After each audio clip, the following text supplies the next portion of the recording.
close, tight tilt, hard-fought ball game every time. They were 4-3 here, but the Sox again. Hopefully that homestand in the last 6 out of 7 will give them that momentum. They came out a little early today, as a matter of fact. Yes, they did. They came out at 2:30 as a team, and that's something very unusual. Usually you just come out for early batting practice, but what they did is try and learn all the angles of this ballpark. This is probably the toughest place in the world to play the outfield. You lose the ball up in the ceiling, as a matter of fact. We'll talk about that as the game goes on, but it was a good thing to get everybody out here early. All right, tonight, Charlie Huff, who has been so good for the Sox against Alan Anderson and Wimpy, will be back with the rest of the starting lineups right after this. White Sox baseball on Channel 9. The White Sox are brought to you by Miller High Life. Buy that man a Miller. The best comes shining through. The good guys at Dodge, where it's advantage Dodge. True Value. Got a tough job to do? You can do it with True Value hardware stores. Southwest Airlines, offering everyday low fares and convenient flights to both Detroit Metro and Detroit City airports. Phillips 66 high-quality super clean gasolines, keeping your car's fuel injectors and intake valves clean for smooth driving performance. Barks Root Beer, the one with the bite. The Chicago Tribune, get in the game, pick up a Trib. And your local Toyota dealers, I love what you do for me, Toyota.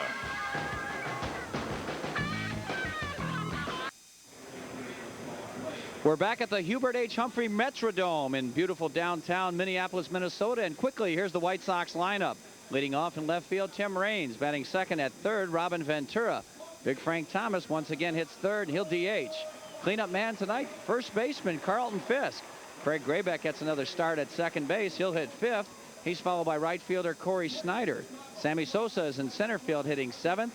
Don Wakamatsu will catch and bat eighth. And the ninth place hitter at shortstop, Ozzie Guillen. Defensively, the Twins line up with Gladden, Puckett, and Mack in the outfield. Paliarulo, Gagne, Knobloch, and Larkin around the horn. The battery tonight of Alan Anderson and Brian Harper. There's a look at Anderson.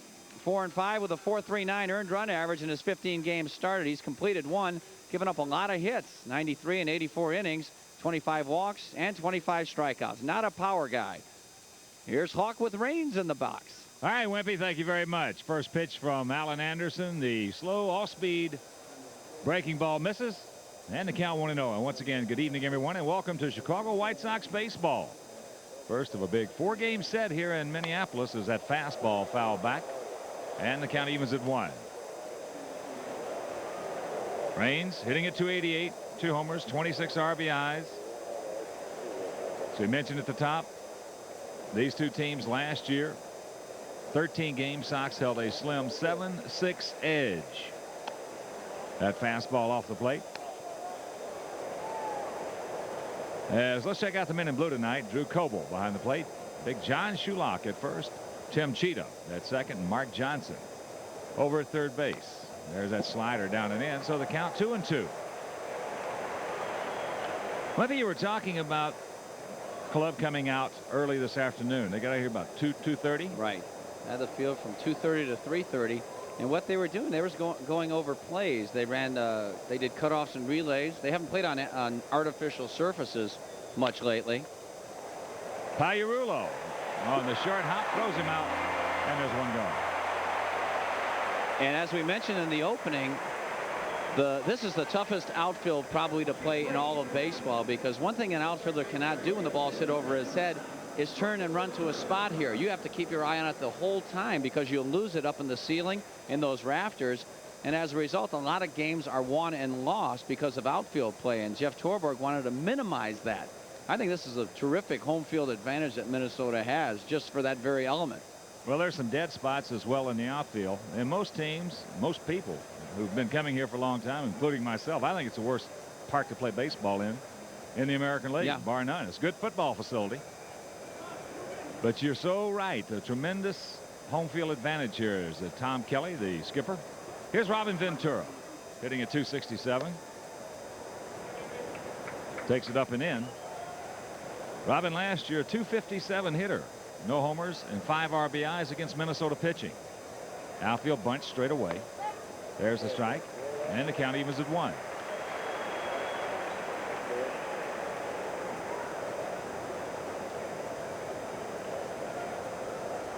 Pitch outside.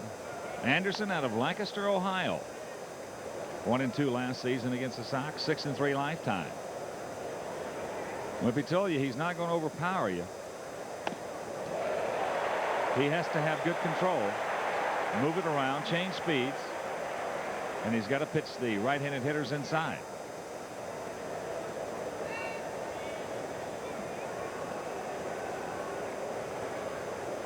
And the fastball hit hard in the center field for a base hit. So Robin aboard, he has been swinging the bat very well. Oh, he hit a bullet right there. He got one up over the plate. Looked like a fastball at first view. Let's take a look at it. Yeah, it's right down Broadway, and he just hammers it. Good swing, as you can see, Robin keeping those hands back, head down on contact, and then the follow through. So here's Big Frank hitting at .314, 13 homers, 56 ribbies. Short lead by Ventura. The pitch misses in the count 1-0. Last year in 19 at bats against Minnesota pitching, Frank had 4 hits, a homer, and he knocked in 2. Outfield bunching him, playing him straight up.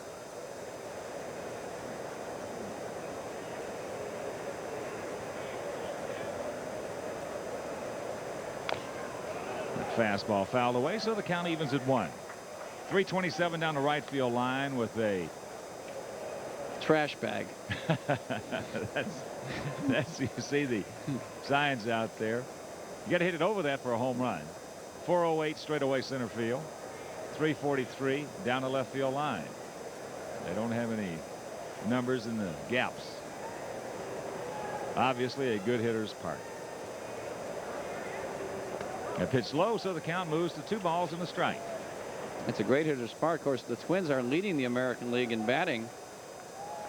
.275 average, but the amazing thing about the Twins so far this year is they're pitching. They're second in the league in earned run average at .358, which is really a tribute to them. That's left side. That's a fair ball. Pagliarulo, the long peg over to first. Just in time. So they get Thomas. Ventura at second. I added a point. You're right. It is .348 is their team earned run average. So they've done a great job. Dick Such, their pitching coach, you got to take your hat off to him. And Tom Kelly, their skipper. They were in last place last year. They finished dead last. 74 and 88. Whew. Well, we're seeing more and more around baseball. The talent is not paramount. It is an attitude. It is a will to succeed. It is a will to win. A will to pay a price. This club started off 2-9. All of a sudden, Scott Erickson, who had lost his first 2 starts, and Jack Morris a little later on after Erickson, who was a catalyst, started pitching well. The club caught fire as Carlton takes a strike on the outside corner. And as you mentioned, they've won 25 out of the last 29. Attitude. Doesn't take long to turn it around. Twins hitting here at home at .296. Whoa. Need some points. Ripped foul. Watch out. Boomer. Well, we got to pick the click tonight. Go ahead. You're down 7. Down from.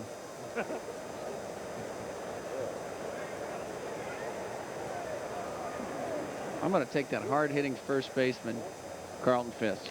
All right, I'm going to take Graybeck. It's a good call. Pudge last year had a tough time against the Twins pitching staff, just 6 for 35. A changeup hit into right field. Shane Mack goes back. He's there, makes the catch, and it'll retire the side. Nothing across. It was a hit. No errors. 1 man left after a half inning of play. It's the Sox nothing, and Minnesota coming up.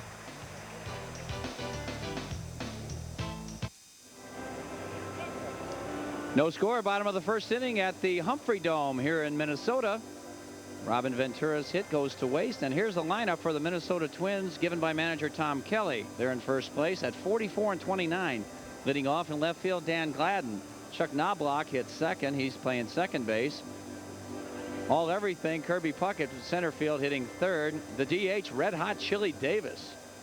is the cleanup man. Brian Harper catching, hitting 5th. Gene Larkins at first base, the 6th place hitter. He's followed by right fielder Shane Mack. Mike Paliarulo plays 3rd, hitting 8th. And the 9th place hitter at shortstop, Greg Gagne.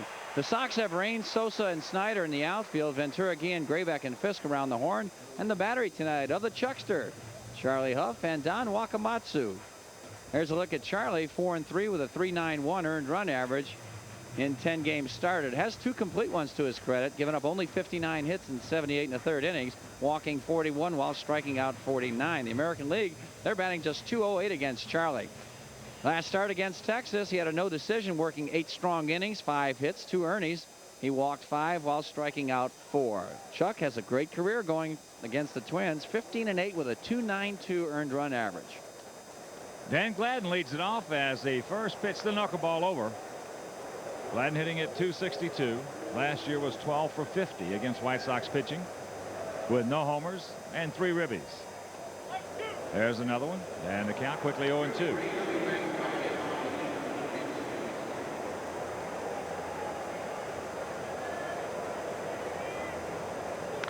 That's hit high into left field.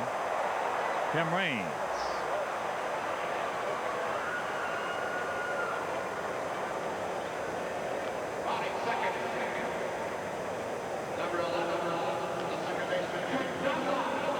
They'll bring up the rookie second baseman Chuck Knobloch. He's 22 years old, out of Houston, 5'9", 175 pounds. You see the numbers on Chuck.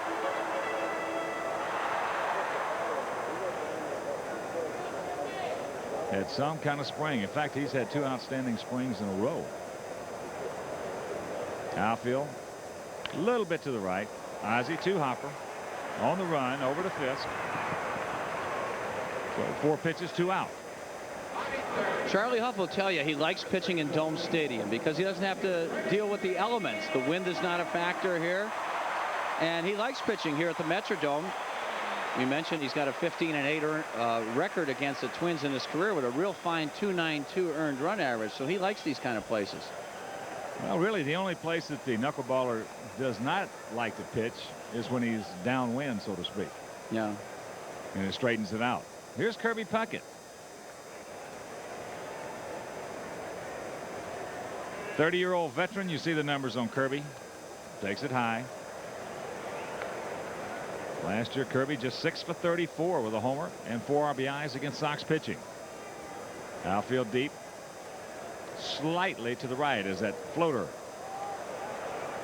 gets the strike, and the count evens at 1.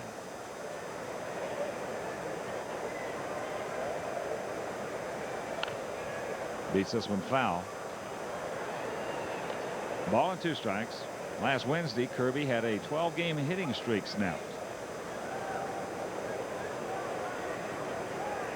Hitting .335 in his last 155 at bats. Pitch low. 2-2. Nice crowd on hand. Twins starting to draw here now. They're averaging 18,771, but they're still about 100,000 down off the pace of last year. That pitch outside, and the count goes full. In fact, they're expecting a full house tomorrow. And Greg Hibbert will tee it up against Scott Erickson, who has won 12 in a row. Hit hard.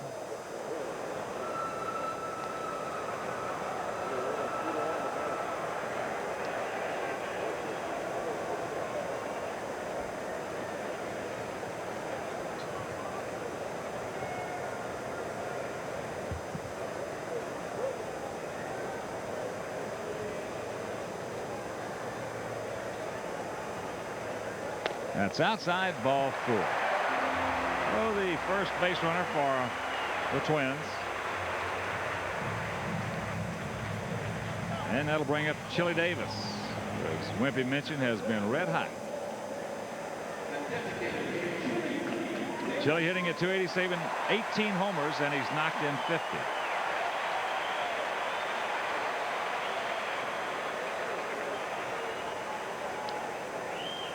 Oh, he's having some kind of year, leading the American League with those 18 homers, and of course around the league leadership with those RBIs too. Coming over from California, was a free agent, and a very good signee right now. He's just DHing. He's not playing any outfield. So Chile, 31 years old, out of Kingston, Jamaica.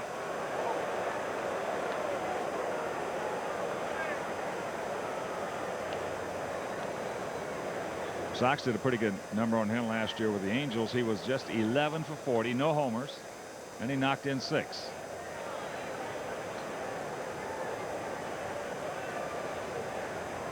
Puckett takes off. That pitch fouled away.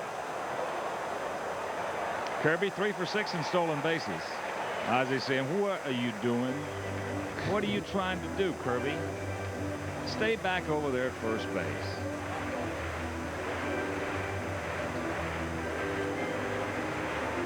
Boy, look at that body on Kirby. He looks like the kind of guy you never wanted to tackle on a football field, don't you? Doesn't he? Look at him. Yeah. A little more roof time than the Deacon, Warren Newson. Oh, yeah. Kirby's Puckett does not go. A little chopper right side. Graybeck underneath over to Carlton, and that'll retire the side. Nothing across, no hits, no errors, 1 left. After 1, nothing.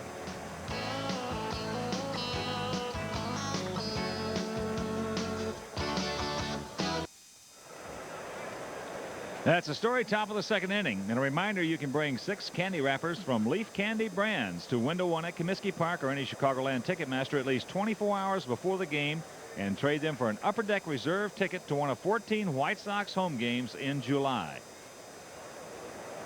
We'll give those brands as Craig Graybeck will lead it off. Takes a strike. Those Leaf Candy Brands include Milk Duds, Jolly Rancher Candies, Payday, Heath Bar, and Wimpy's favorite, Rainbow Gum.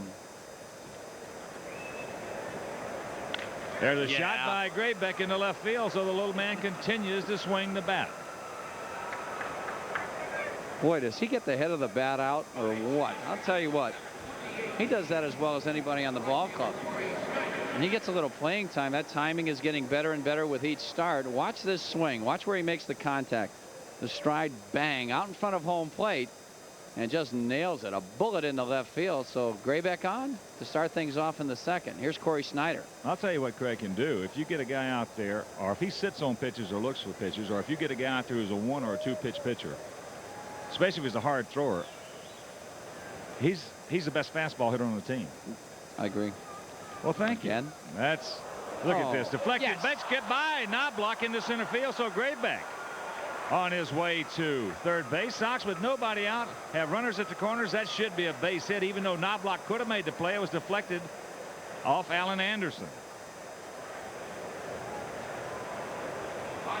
Oh, Corey scalded this ball. Take a look at it. It's a curveball on the outside corner, deflected by Anderson. Knobloch, instead of trying to backhand it, couldn't reverse his angle right there and tried to catch it. Just glove across his body without the backhand. They're going to score it an error, a tough error there. That's a bad call. So here's Sammy. Takes it low. Sammy hitting at a .204, 8 homers, 23 RBIs. Last year, 8 for 39 against Minnesota pitching. That's deep to left field. Gladden goes back, looks up. You can put it on the board. A 3-run homer for Sammy Sosa, and the Sox lead at 3-0. Yes.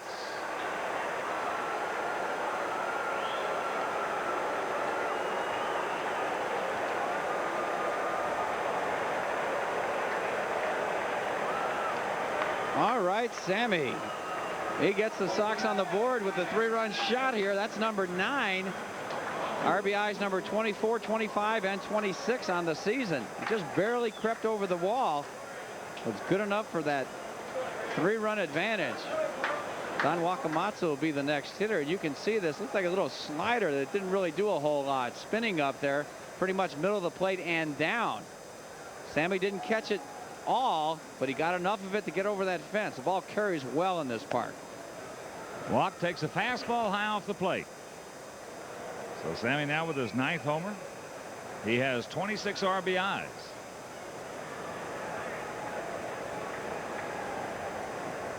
Boy, am I glad I picked him. Not Skip was going to pick him. Skip mentioned him. Then he went with Tim Raines.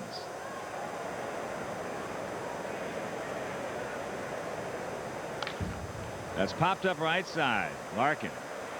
And the ball coming back, and he drops it. That's a close call by John Shulock. That's a close call.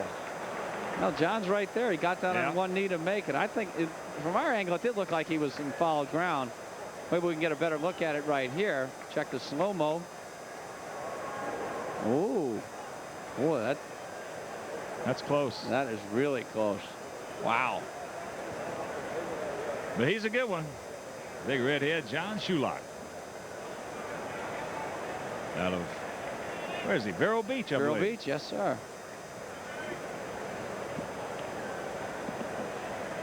So the count, 2 balls and a strike to Wakamatsu. Little looper into right field. Shane Mack comes on. He's there. And there's one gone.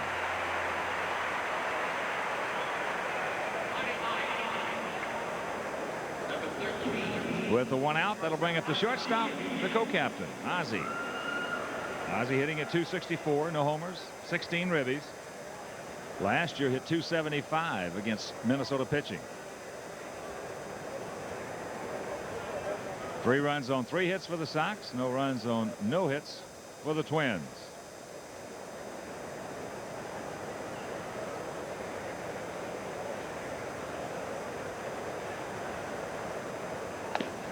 Gas. Outfield bunt swung around to the left. Tallarulo in on what would be considered the grass.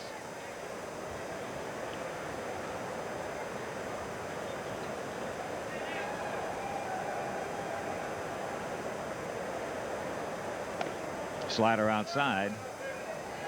So the count 1-1.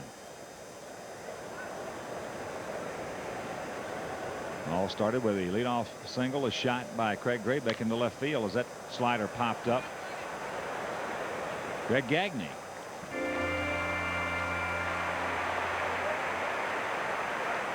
Then the shot by Corey Snyder, which should have been ruled a base hit. It deflected off Anderson over to Knobloch, who could have made the play. If he does, it's going to be a double play. Yes. Gets by him in center field. Graybeck went to third, and Sammy Sosa's 9th homer. So here's the leadoff hitter, Tim Raines. Timmy bounced out to Pags his first trip.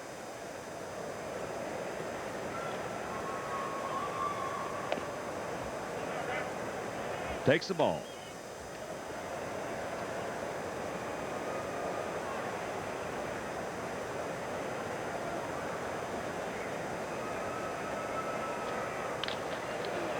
Bullet, base hit, so good speed aboard. And the person of Raines as Puckett gets it back in.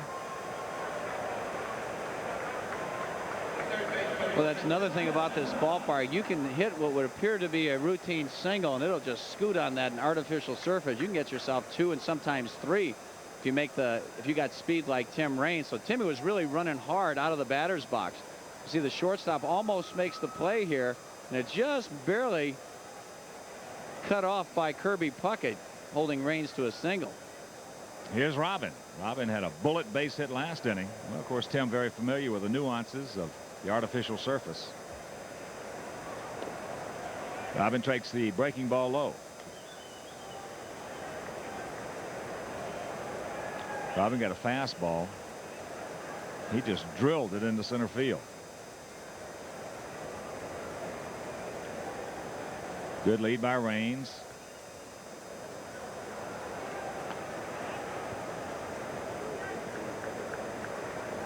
First of a 4-game set with Minnesota. And it's on to Seattle for 3 games with the Mariners. Robin takes that one low, and the count 2-0, and he's seeing the ball very well off Anderson.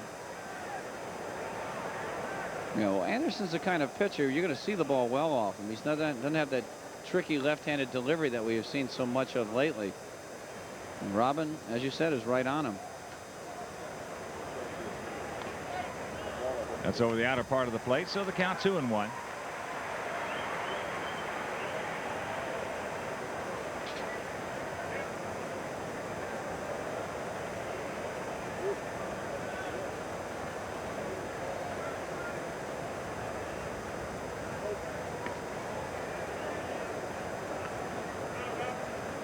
Raines 24 stolen bases in 28 attempts.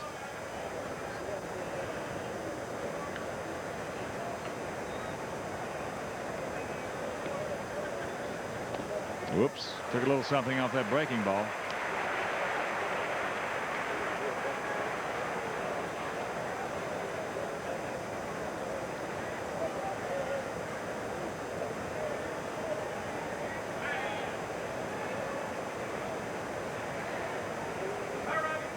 Now Raines at 1 foot on the artificial surface as Anderson just will try to vary his tosses over there. Also hold the ball, give him the step off, do anything to break the rhythm.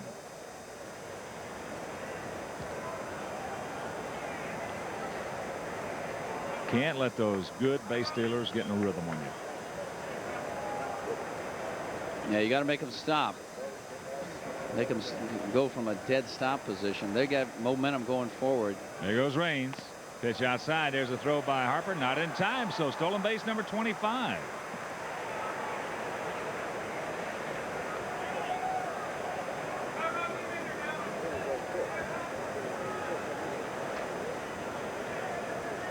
That's the 68th stolen base for the Sox. Twins have 42.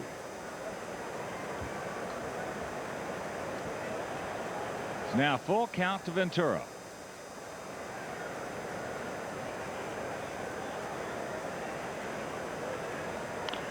Got the breaking ball on 3-2 with Big Frank on deck.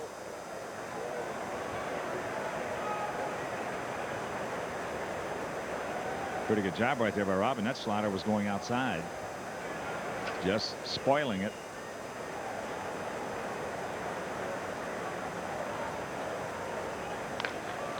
Ground ball right side on the fastball.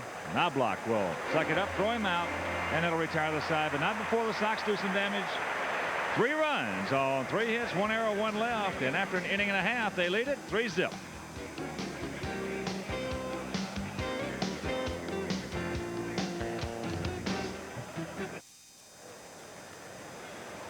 Three 0 Sox, bottom of the second inning.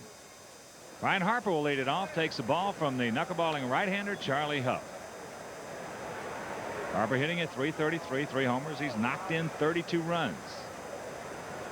Last few years he has really come into his own as an offensive player. He always looked like he was going to hit. But he has done a good job for Minnesota. Well, he never really got a chance to play before. Well, he got a few spots here and there, but as you say, it's tough to hit sitting on that bench. Yeah. Ball hit hard. 1 Harper Ozzie. 1 gone. And if you just tuned in, the Sox got on the board top half of this inning on a 3-run shot by Sammy Sosa. There's a breaking ball. Now Sammy catches it right off the end of the bat. Wimpy, he just muscles this one out of here. Yeah, he did, but you see he made a good swing at it, had a good pass at that ball, and caught it out in front of the plate. And you get a little bit extra carry. As we said earlier, this is an excellent hitter's ballpark. The ball does fly out of here. Well, Sammy with his 9th homer. And RBIs number 24, 5, and 6 as Larkin stands in. There's the strike. Larkin hitting at .294, homer, 8 RBIs, and of course one of the big things about Gene everybody always talks about, and we'll tell you the same thing, is that ball's hit to Carlton Fisk. Easy play, the 2-hopper. He broke all of Babe Ruth's, Lou Gehrig's records at Columbia. See? Whose records did you break at Benedictine? Pickle Karn. Pickle Karn, old Pickle? Yeah. God rest his soul, old Pickle. Used to chew that tobacco and had a nose longer than mine. Wow. He was about 5'7". Built like Kirby Puckett. Here's Shane Mack, the right fielder. Wimpy, when you were coming up, did you have a guy when you started playing like in Legion ball, or did you ever play any semi-pro ball? Yeah, amateur, just. Yeah, I did. Yeah, well, we had a team here in Savannah called Barrett All, and I played for them when I was going to high school, and Legion ball as well. And Mac takes it inside, and we were lucky because we had a couple of guys like a Pickle Karn and Peyton Smith, guys who had played professional baseball, who really helped us out, you know, and worked with us as kids and taught us how to play. That ball hit high in the right center field. Corey got to hurry. He's there. Nice play by Corey. And it'll retire to the side. A 1-2-3 inning for Charlie Huff. And after 2, 3-0 Sox.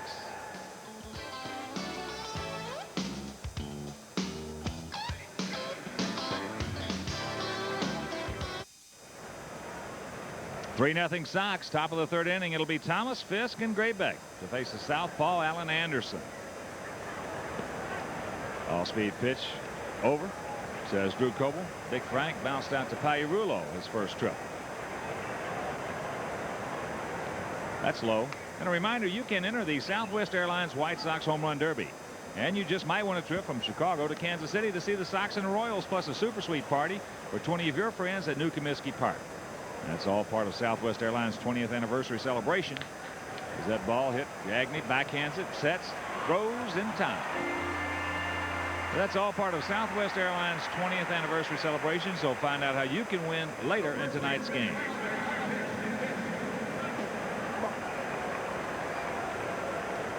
Carlton Fisk. Fly to Shane Mack his first trip. But you know, Wimpy, getting back to what we were talking at the end of the inning, it's so important for youngsters to have somebody to get out there and talk to them and teach them and help them.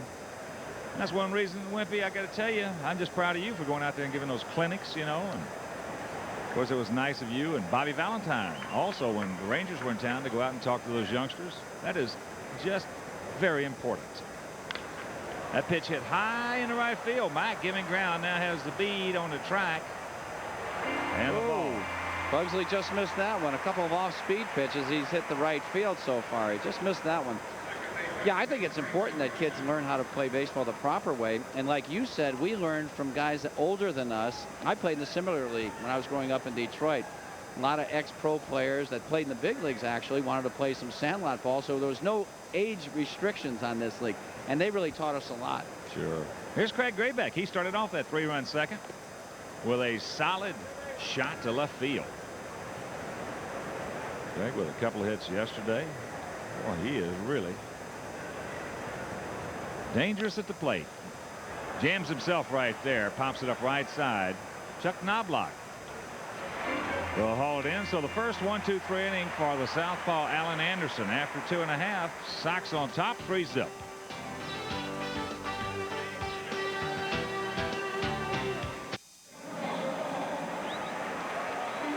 Three 0 Sox here in the bottom of the 3rd inning. It'll be Pagliarulo, Gagne, then at the top of the order, Dan Gladden.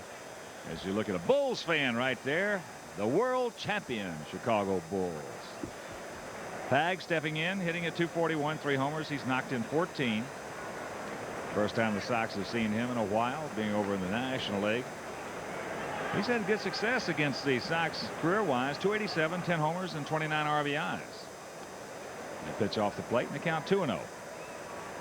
And a reminder on Sunday, July 7th, all kids who come to see the Sox host these Twins at 1:35 will receive a baseball glove courtesy of all the good folks at Coca-Cola. As a fastball drilled in the right field. So the first hit for the Twins. Well, Chuck went with the blazer right there on 2-0, and Pagliarulo jumped all over it. He had a bullet in the gap in right center field. Good job by the outfielders to cut it off and hold that to a single. So that'll bring up Greg Gagne, and he has been a thorn in the White Sox for just years. Hawk, he's got his best numbers against the Sox. He's got 9 career homers, 31 RBIs, and about a .290 hitter. Big hits. Last year hit .314 with a homer, 5 RBIs against the Sox, but it's not what he's hitting, it's when he's hitting it. Yeah. Big hits, also making big plays. He certainly looks like an all-star shortstop against the White Sox. Can't get that floater. But once again, don't forget that Sunday, July 7th, that baseball glove at Comiskey Park, courtesy of Coca-Cola, Billy O'Rourke, Marvin Herb, all the good folks there.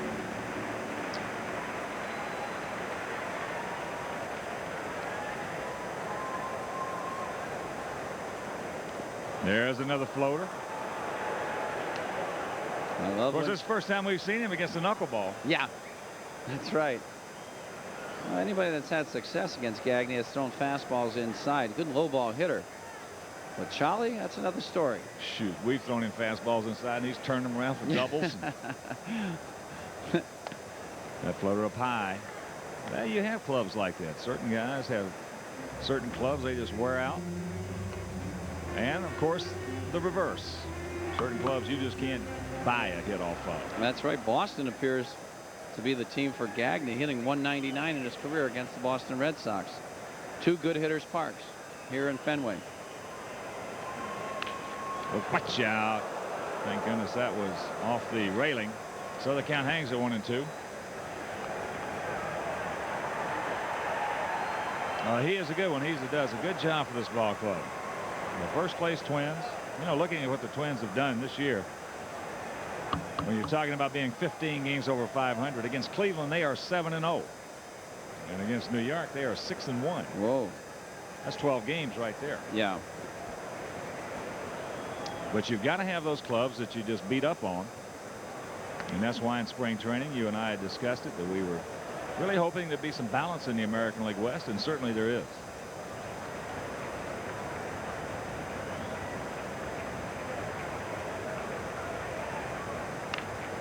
Chases this one outside the strike zone. Carlton has room and has the catch.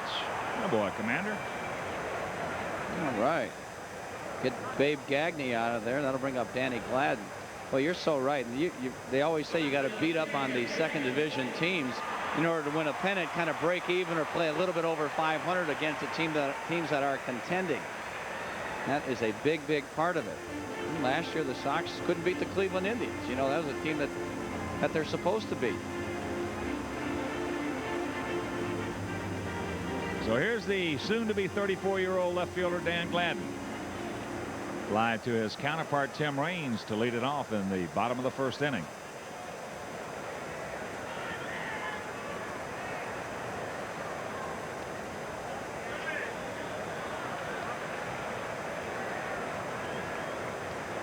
Want to know the count.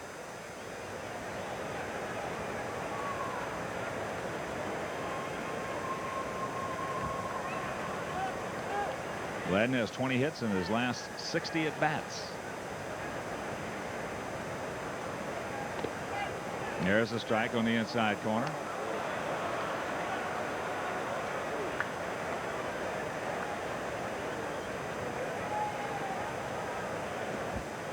Danny Gladden, the winner of the Chuck Norris lookalike contest.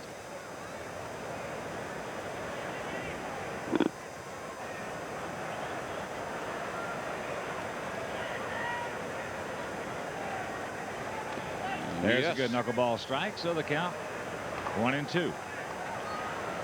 Doesn't he look like he should be playing in some of those kung fu movies, Gladden? Look at him.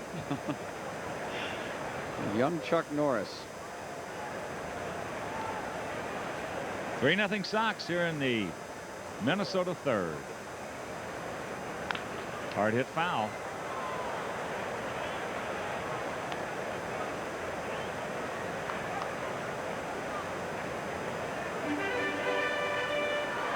Checks and scores. One final in the National League. Cardinals beat the Cubs this afternoon 14-6.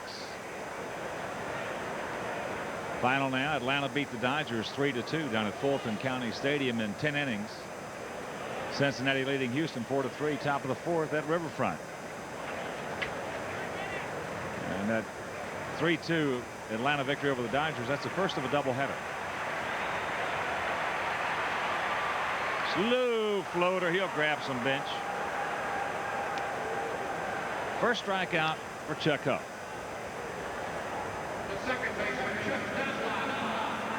Good one right here. Here's a knuckleball that we like so much because the hitter's got to supply all the power behind it. This one just floats up there and then nosedives once it gets to home plate. You can see Danny Gladden way over the top of it, kind of spins himself around, and there's 2 down for Knobloch. He bounced out to Ozzie his first trip. In the American League, Detroit leading Cleveland 4-0. That's after 2. Slow floater. Boston at Baltimore, no score after 2. Seattle leading the Blue Jays at Skydome 2-0. That's in the bottom of the third. Later on, the Yankees take on the Brewers at County Stadium.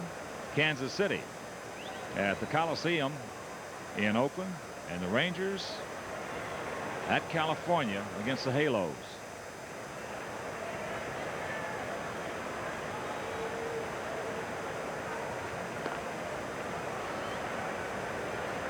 Now we look up on the board and see Houston has tied up the Reds at 4. Blues not a happy. happy camper.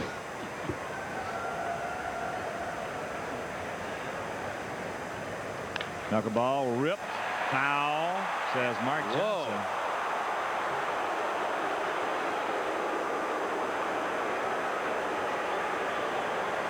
Boy, that ball just hit like a bullet right there. Put Mark Johnson right on the scene to make the proper call.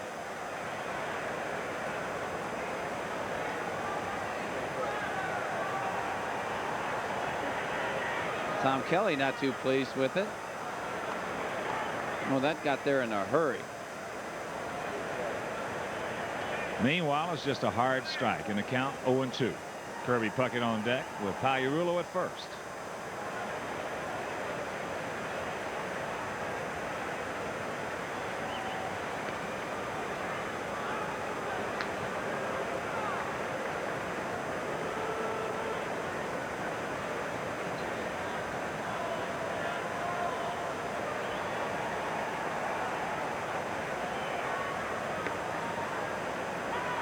Charlie definitely will throw over to first. More than anybody last year in the American League.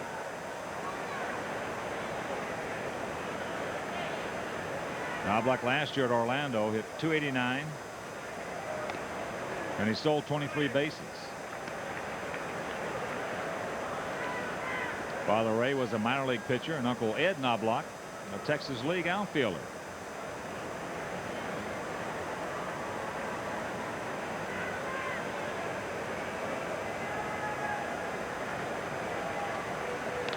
Pops this one up. Craig Graybeck. And that'll retire to the side. Nothing across. There was a leadoff single by Mike Pagliarulo. One left after 3. Sox lead it 3-0.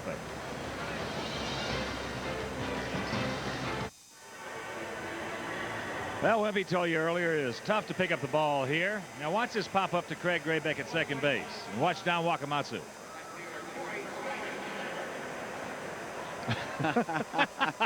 He's I don't know where the hell it is. Where is it? That's Mr. Magoo. You just never know. That's right. You got to stay right with it. That's the story. Top of the 4th inning. Corey Snyder will lead it off. Corey hit a rocket. It deflected off Alan Anderson over to Chuck Knobloch and went by him into center field. They ruled it an error. Meanwhile, it was very instrumental in that 3-run Sox second. Breaks his bat here. Knobloch will get this one.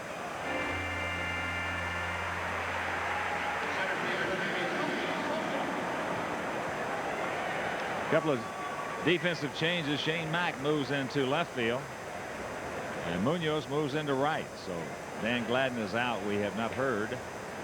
You know, remember that swing he took on that knuckleball? Yeah, could have been the swing. Well, he was all discombobulated when he wound up that swing. He might have hurt his back or something. I pulled a hamstring one time swinging at a pitch. Sammy Sosa takes a strike. Sammy, the hero thus far. His 9th homer, a 3-run shot.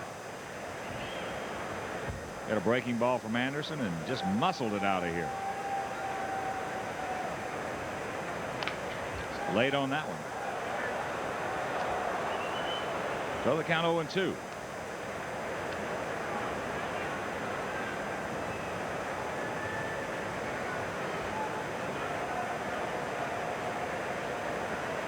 Yeah, I'll bet you he hurt himself there.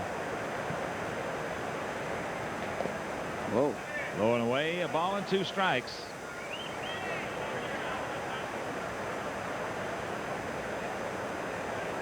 I've only seen one guy pull a hamstring swinging the bat. That's low, about a 56-footer. Oh, yeah. And you pulled a hamstring? Yeah. Yeah. It wasn't easy. I saw Jim Gentile do it against Stu Miller. Oh, pull yeah. a hamstring. You're not going to believe this, but that ball, when I hit the ball, it went out of the ballpark. Sammy's gone on the off-speed pitch, so there's 2 away. Wait a minute, come back with it again. Good change up here by Anderson. Sammy way out in front. Yeah, and I had to like crawl around the bases. I did it. It was in Detroit. I don't know why or how.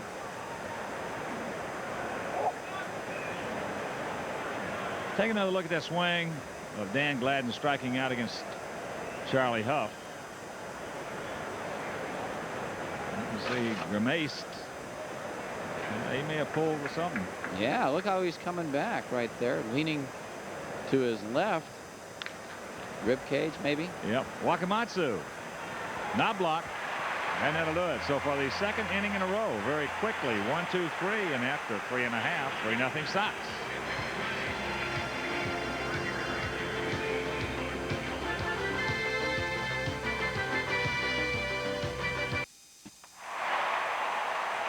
As Kirby Puckett gets set to lead off the bottom of the fourth, let's pause for station identification. This is WGN-TV Chicago, America's #1 sports station. Along with the Wimperoo, Tom Patrick, this is Ken Harrelson from the Hubert H. Humphrey Metrodome in Minneapolis, Minnesota. First of a 4-game set.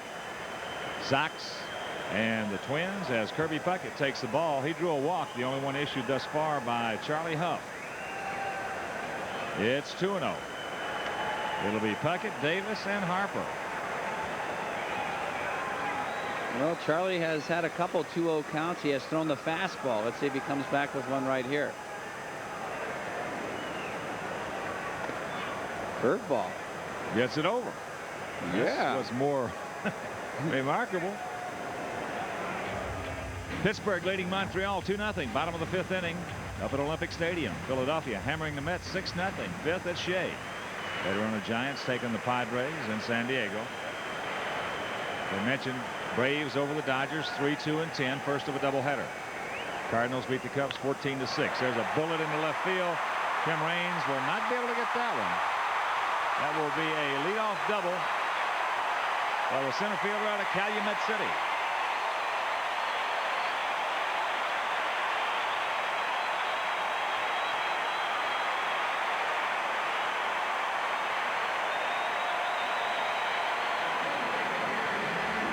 Here comes a 2-1 knuckler. Oh, this one didn't do a whole lot. It stayed right there about bell tie.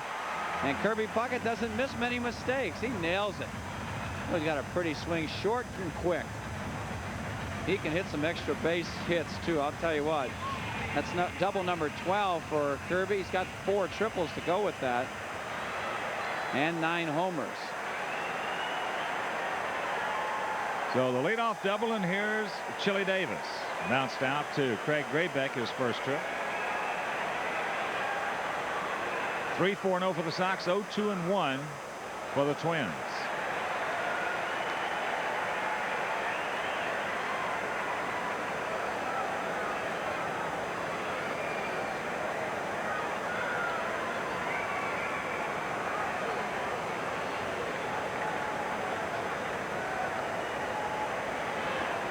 Big hack.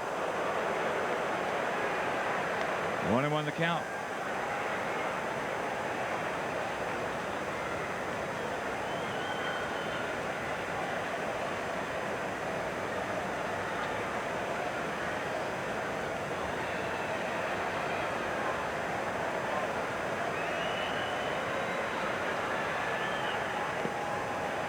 That one floats off the plate, and the count 2-1. Charlie got himself, had the leadoff single last inning by Pagliarulo.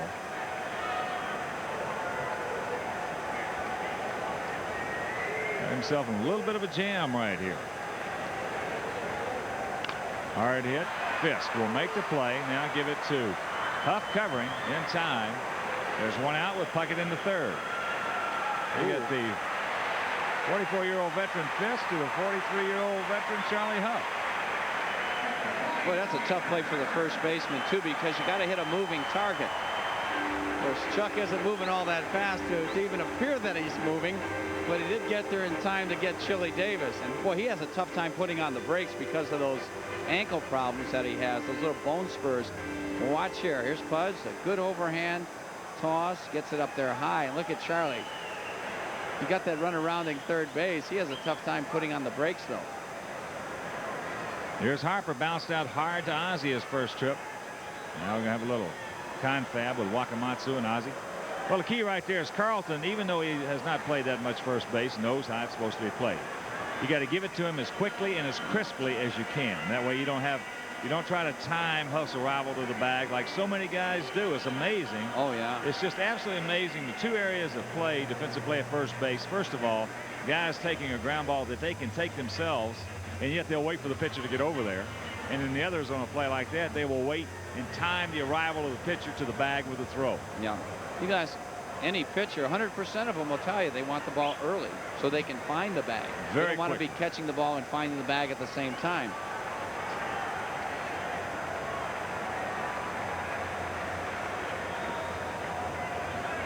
Harper takes it low and inside. Well, the Sox are going to concede a run here unless they hit it to Robin Ventura at third base. Harper struck out only once every 22 times up. A little hot at himself right there, chasing a bad pitch, and the count 1-1. Well, in this situation, you're 3 runs down. The only thing Harper wants to try to do, you don't want to try to get greedy right here, not unless he hangs one that you just react on. Just want to hit a ground ball, right side or to the shortstop, pick up the run, and get back in the ball game. Pops this one up, doesn't get the job done. Fisk. Boy, that'll really tee you off.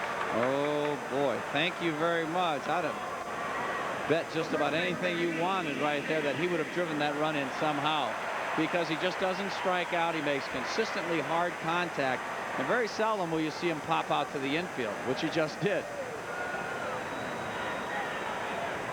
So Charlie has a chance to pitch out of it, but I agree with you, Wimpy. That I would have bet too that he would have knocked him in. Here's Larkin. He bounced out to Carlton his first trip.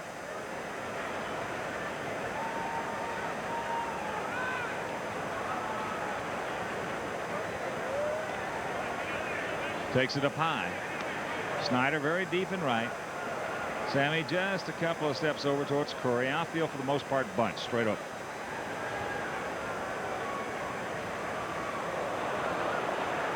Big hack.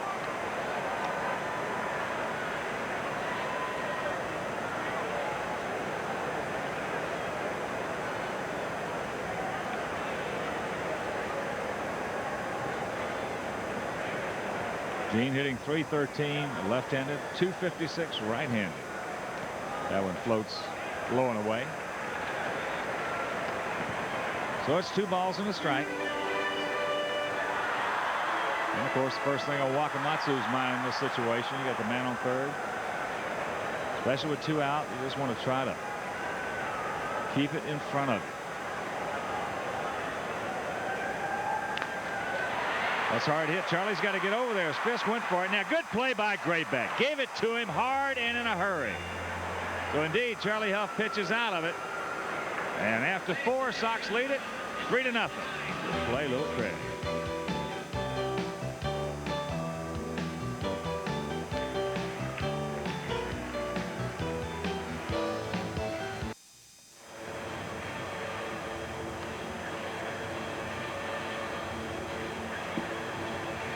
We're back at the Hubert H. Humphrey Dome. Metrodome, that is. We're in the top of the 5th inning. The Sox with 3 runs on 4 hits, no errors. 0-2-1 for the Minnesota Twins. That big error helped the Sox score 3 runs in the 2nd inning. 3-run homer by Sammy Sosa. The difference in this game. Ozzie Guillen, the lead things off for the Sox, fouls the first pitch back left side. Ozzie 0 for 1. He popped out to the shortstop. Ozzie batting at .264 as he stands in there. No homers, 16 RBIs. Anderson gets him to hit this one in the air to center field. Kirby Puckett is right there, and he makes the catch. So Anderson now has retired 9 batters in a row. No, I checked that. That's 8 in a row since Tim Raines singled in the 2nd inning. That followed that home run by Sammy Sosa. So Timmy up there 1 for 2 on the night, hitting .290.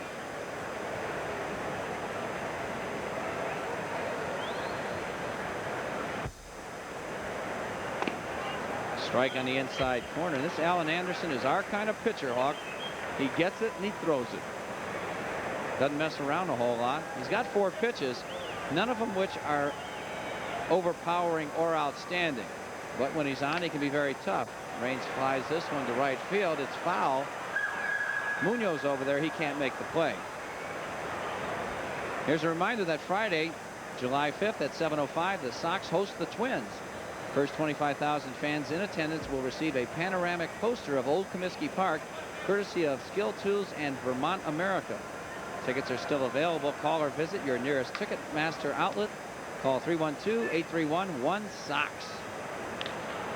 Changeup hit left side. Gagney's got a long throw. Quickly gets him. Good play by Greg Gagney. Boy, all in one motion, Hawk. This guy plays great against the White Sox. Well, the one thing that he can do as well as anybody is he can set as quick. Watch this. He knows he called Pags off on this ball. Watch Pags. He's going to try to get it. You can hear him. Watch him set right there. When he plants, he is there. He's planted solid, and he's able to make that quick release. And a strong throwing arm to get Tim Raines, who is flying down the line. Then I bring up Robin Ventura. Robin's 1 for 2, single and a ground out. Hits this one to left field, down the line. Can he get there? No, it's just foul. Well, from our angle up here, it looks like that ball is going to be right down the left field line for extra bases. Shane Mack plays left field. Good defensive player. Although he did lose the ball yesterday, we said how tough it is to play the outfield. They lost the ball game 1-0 to the Toronto Blue Jays, and the difference was Mack couldn't pick up a line drive. It got caught in the lights, and Kelly Gruber scored all the way from first base on a ball hit by John Olerud. He drops down a bit. Robin hits it left side again. So Ventura down on the count here, 1-2.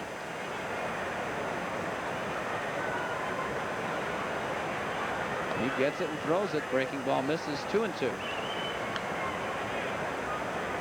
Check that. 1-2.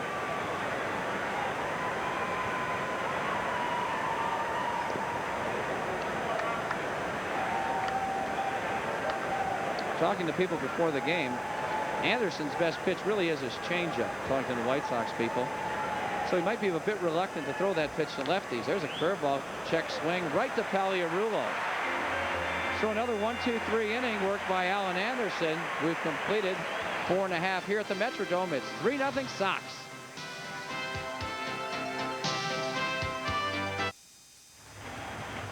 A participating advertiser of White Sox baseball is Norwood Park Dodge. Where's Advantage Dodge? Shane Mack will lead things off for the Minnesota Twins against Charlie Huff in the 5th inning. First pitch knuckleball misses outside. Mack 0 for 1. He flied out to right field. There you see the line. 3 runs, 4 hits, no errors for the White Sox. 0-2-1 for Minnesota. Sammy Sosa, home run number 9. The difference. There's a drive hit deep to left field. Raines going back to left center. It's out of here.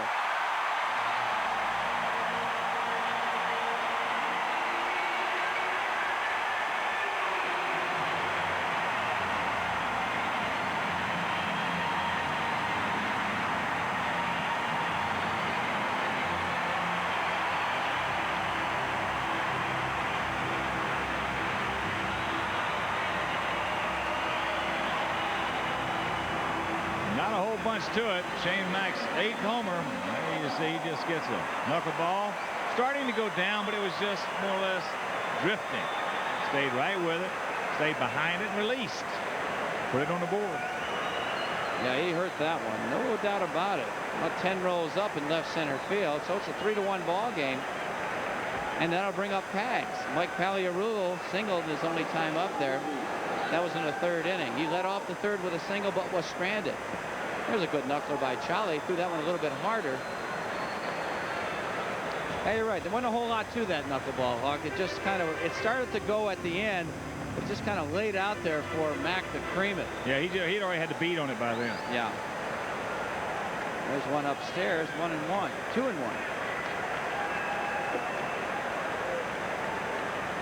Shane Mack, definitely a power factor. Now with 28 RBIs on the season to go with 8 homers.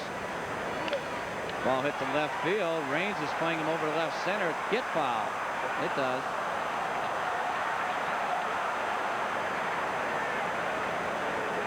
Well, you could see when looking at Raines when that ball was hit, he had a tough time picking it up.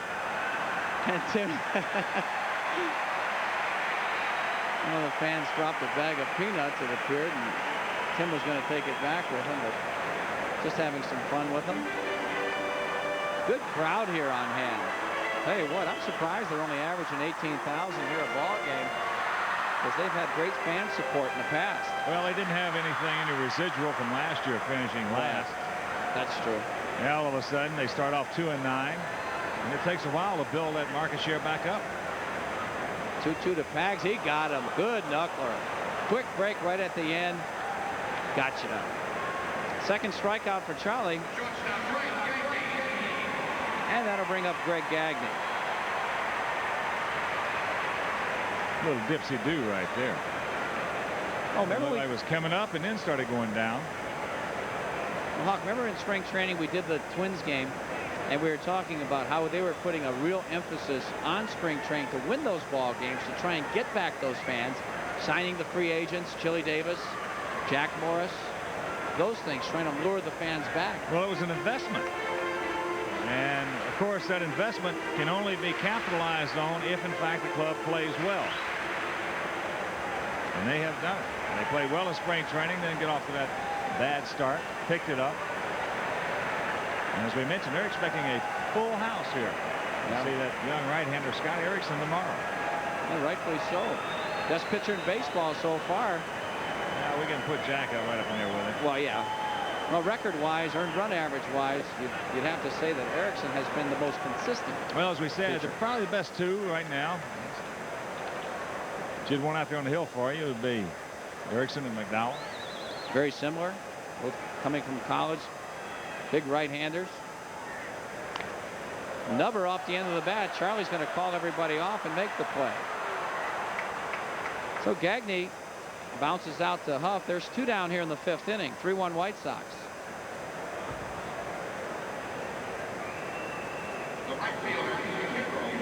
I'll tell you, last inning when Harper didn't get that runner in from third with less than 2 outs, which surprised us both, may be a key part of this ball game, because Alan Anderson's been very stingy on the Sox since the second. And the Twins, well, they've been a very opportunistic team all year long. Here's Pedro Munoz, 288 hitter on the season, coming in for Dan Gladden, who suffered a pulled left abdominal muscle. Can't catch up to the knuckleball, so strike one. Erickson 12-2 with a 1.39 earned run average. That's real good.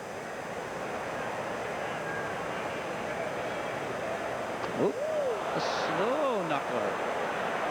Yeah, show him your slow one, Chuck.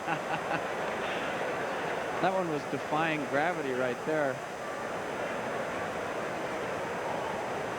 Does he have a slower one than that?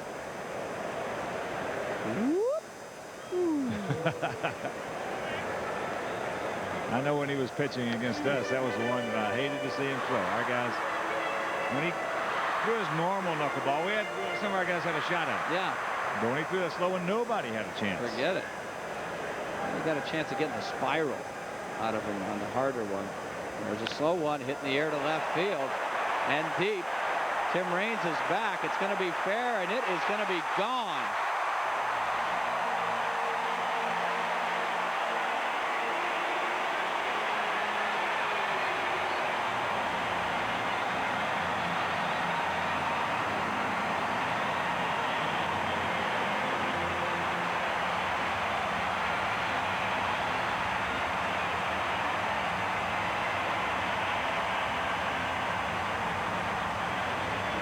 He gets this one up a bit. Munoz did not know if it was going to be going at all. There's just a hanger. Yeah. High towering fly ball in the left field. You can see he didn't have a whole bunch behind it. He just carried and carried. This is a super ballpark to hit in. Get the advantage of the artificial surface, get some ground ball hits. Knobloch fouls this one straight back. Plus, it really carries. The outfielders have got to play deep. Get a lot of hits in front of them. So 3-2 ball game now. 2 solo homers and home run. The home run ball has accounted for all the runs tonight. Pops this one back.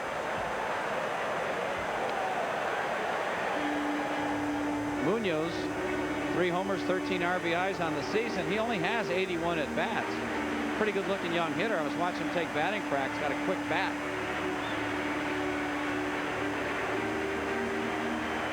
Boy, Knobloch, he must have had some kind of spring training, because the Twins released Nelson Liriano. There's a little nubber. He fouled this one off his foot. So 2-strike count. But Liriano, very talented switch hitting second baseman, was released by the Twins. Knobloch having that good spring, and he was retained. Liriano gone. And he's done a good job hitting .281 as he stands at the plate now.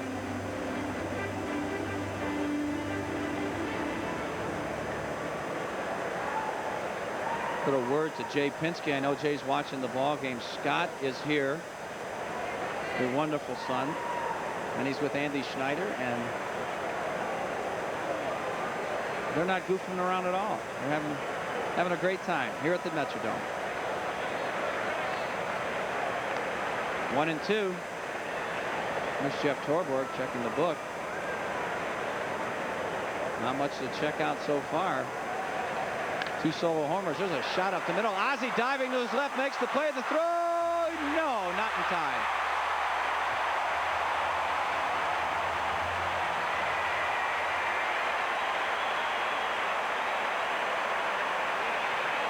Outstanding effort by Ozzie. Knobloch has good speed, but he just absolutely did everything he could to get him. Throw a couple of homers here in the bottom of the 5th inning, and with 2 out, here's Kirby. Well, that's a super job by Ozzie. Most of the guys in this league are going to be out on a play like that, especially the right-handed hitters, but Knobloch got a good jump out of the box and made it rather easily. So that'll bring up Kirby Puckett. Kirby's 1 for 1. He doubled in the 4th. Walked in the 1st. Hitting .322 as he stands in there. Always among the league leaders.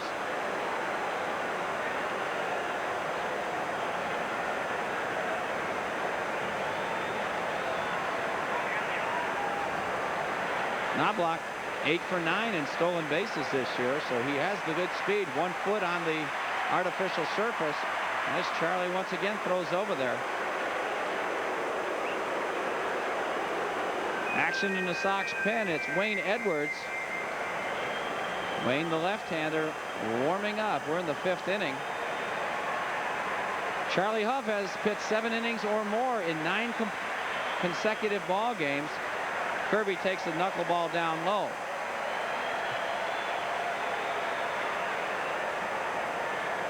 Seems like every mistake that he has made with that knuckler has been hit hard tonight. The good ones certainly have not been even come close to.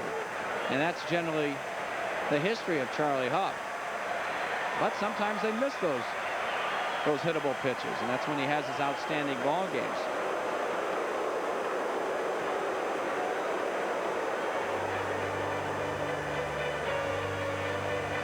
Kirby Puckett against the White Sox. That's .309 in his career. 8 homers, 38 RBIs.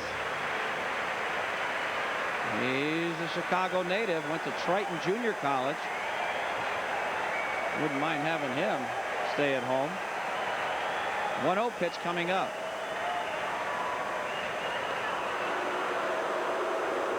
And Charlie once again trying to give Wakamatsu the best chance possible in case Knobloch does decide to try and steal here.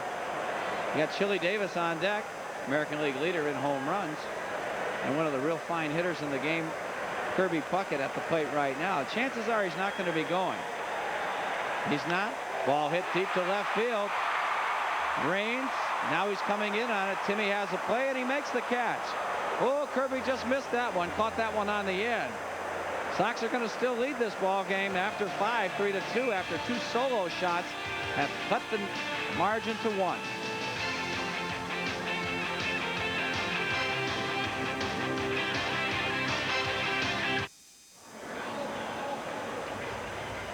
Top of the 6th inning, Sox lead it 3-2. And a reminder, there are still some individual game suites available. You can enjoy these luxury suites as the Sox take on the Red Sox or the Brewers. So just call the Sox sales office at 312-924-1000. It'll be Thomas, Fisk, and Graybeck to face the southpaw Alan Anderson, who has retired 10 in a row.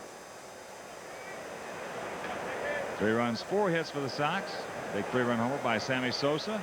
And the Twins coming back with 2 of their own. There's the best fastball he's thrown all night. He had a little hair on that one, a little giddy up. Big Frank has bounced to third, and he's bounced to short. Outfield straight up. Change low.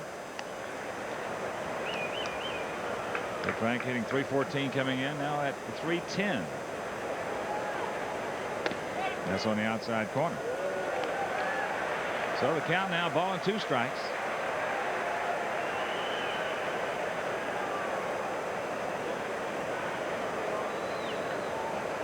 Cayulo at third, Gagne the shortstop.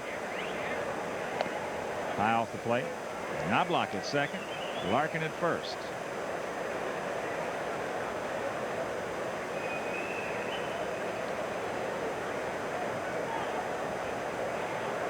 .58-footer, so the count goes full.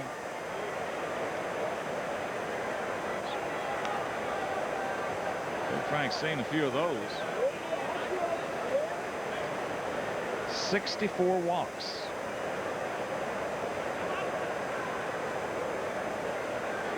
Yes.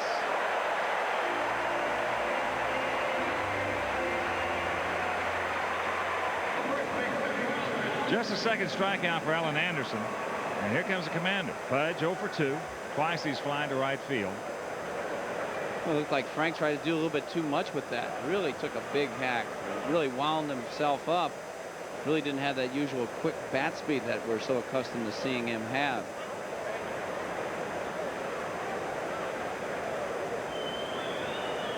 Carlton, a .269 lifetime hitter against Minnesota pitching,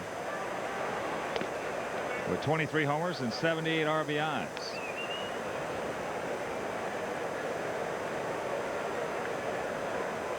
He joined us late.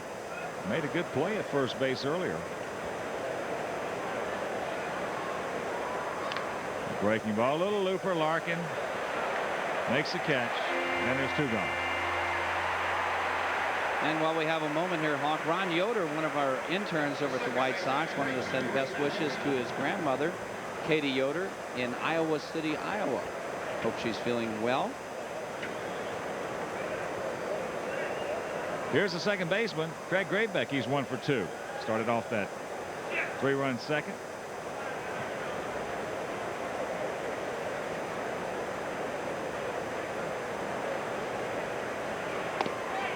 Takes a strike right there. First of this 4-game set. Tomorrow it'll be Greg Hibbert against Scott Erickson.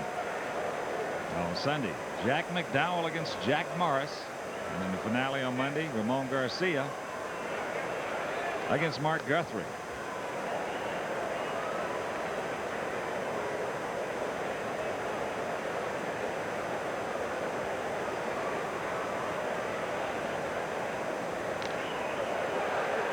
Can't get on top of it. So Anderson with a 1-2 count.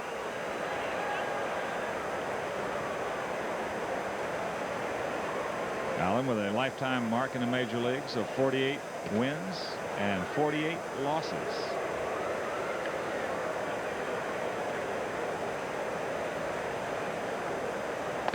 That's inside. Well, he's pitching inside a lot better too as this game progresses. Establishing in, that makes that changeup, which is probably his best pitch, that much more effective down on the way to the righties. Whoops. Full count. Boy, he has picked it up a couple notches since the first couple innings. No Yes, doubt he about has. that. He has definitely hit himself pretty good rhythm out there. Yeah. And you can do that a lot easier when you work quickly. There's a breaking ball, base hit right back through the middle. So in the 3-2, little Craig 2 for 3. And Craig continues to impress with the bat. Boy, weighted back nicely. That was a hanger. Those are the pitches that you have to hit. Take a look right here. Yeah, that's just to get me over. 3-2 breaking ball. A few years ago, you could throw that and get by with it. Not today. Everybody's throwing. You better. If you're going to throw a breaking ball in 3-2, you better throw it. Yeah, that's true. You better just not try to get it over. You know, you throw it in the dirt too. It's probably much more effective pitch. And I know I would have swung at it every time you throw a curveball in the dirt. 3-2. Just a little spiral up there, and Craig nailed him. Throw your good one. Corey 0 for 2 tonight. Can't get the fastball. But he should have been 1 for 2. You see that reach base on there? That should have been a base hit. Well, Anderson had retired 12 in a row. He has got a little bit more oomph on that fastball. Changeups worked well for him too. That's fouled away, so the count 2 strikes. Well, a lot of that too is the catcher, Ryan Harper. Well, the catcher will get his pitcher in a rhythm as quickly as he can and get him there and keep him there. That is the first order of business for the catcher. Everything seems to flow once you get that guy in a rhythm.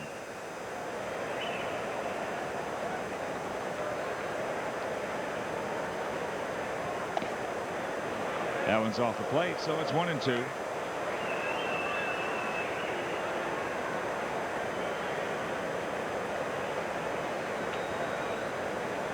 Corey in his career has 10 homers and 27 RBIs against Minnesota pitching.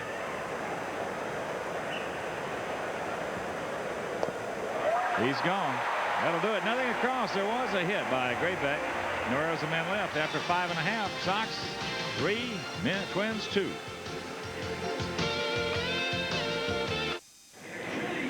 That's the story. Bottom of the 6th inning. And a reminder that Sunday, July 21st at 1:35, the Sox take on the Brew Crew. All kids in attendance will receive a baseball hat courtesy of the Chicago Tribune. Tickets are still available. Just dial 312-831-1-SOX. It'll be Davis, Harper, and Larkin to face Charlie Huff. Beats this one to the right side. Carlton underneath to Chuck.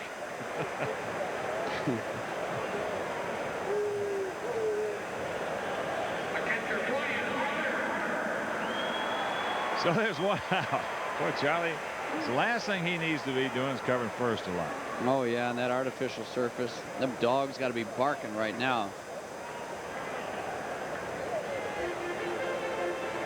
And there comes the Chuckster on a great gate number 1. That's one thing Charlie has done well his entire career. Doesn't have a whole lot of speed, but there's very few guys going to beat him to first base.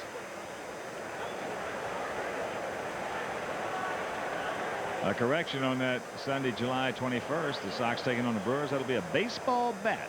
All kids in attendance will get, courtesy of the Tribune. That's always a What good did he day. say? Bat day, said the hat. Harper cues this one back into the crowd. So the count 0-2. Ryan has bounced to short, and he's popped to Fisk, but that was a big pop out. Puckett to third, and 1 away. Look at Brian. The Sox have gotten him out. Oh, they did a good job on him last year. He was just 7 for 43. Takes that one away. No homers and just 2 RBIs. Ooh.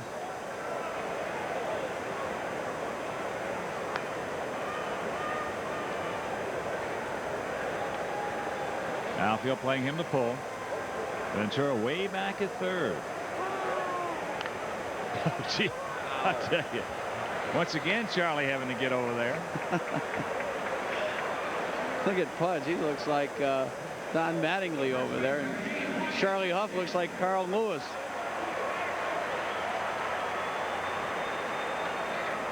Boy, here's a pair. It'll be the full house. Yeah, this What's is his not swing? That's not a good swing. Boy, Carlton does a great job right there, giving him the ball early. Charlie doesn't have to find the base.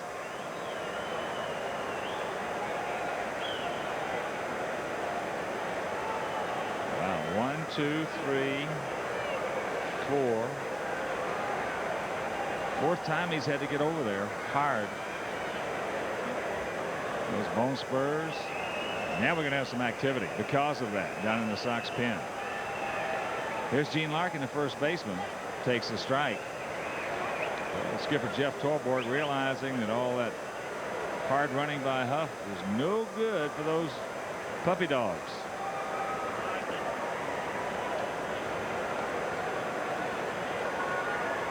The Pope, Don Paul, husband of Katie. The Greek. Good Greek. Saw Katie's mom yesterday. I tell you, they look like sisters. Yeah. 1-1 pitch. 2 balls and a strike. Outfield bunch for the most part straight up.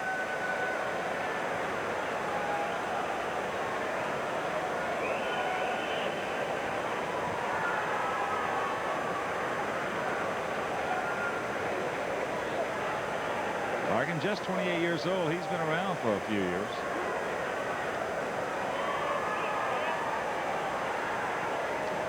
That's off the plate, and the count 3-1. So 3 balls and a strike, 2 out with Shane Mack on deck.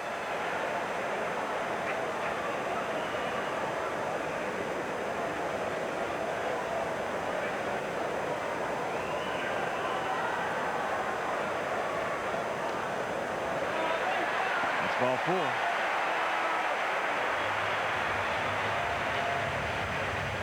So we'll see if Sammy Ellis or Torborg want to find out how his puppy dogs are, and indeed it will be Sammy Ellis. Boy, Sammy, watch that step.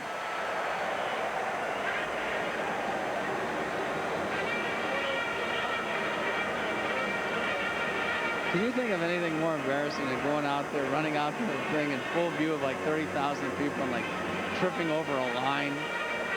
A line? Like Sammy almost did. See, he's walking back. Uh-oh. Watch. No. Unless you strike out 3 times and then hit into a game-ending double play. Done that. Yes. So they give him a little breather right there. And here's Mack. He's 1 for 2. He put the Twins on the board leading off last inning with his 8th homer. Takes the strike. As Wimpy mentioned, Shane's a good outfielder. I'll tell you, he's a good-looking player. He's a guy that whatever he does is not going to surprise you. He hits 25 home runs, 300. It's not going to surprise you. At 326 last year in part-time duty, 313 at bats. Ground ball, Ozzie to Hopper. Over to Gravebeck. They force Larkin and they'll retire the side. Now they across, no hits, no errors. 1 man left after 6. Sox lead it 3-2.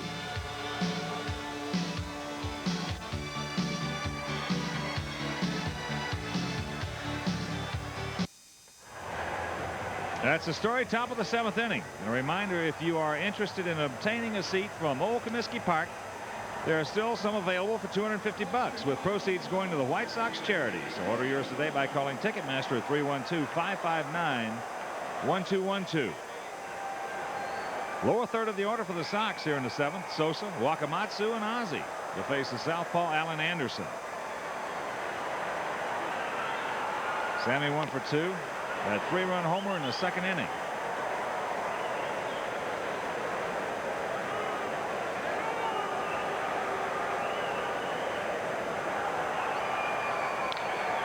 High into short center field. Puckett looking for it.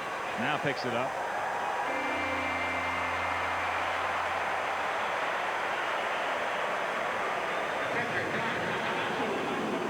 So here comes Watt. Watt is flying to right. And he's bounced to second.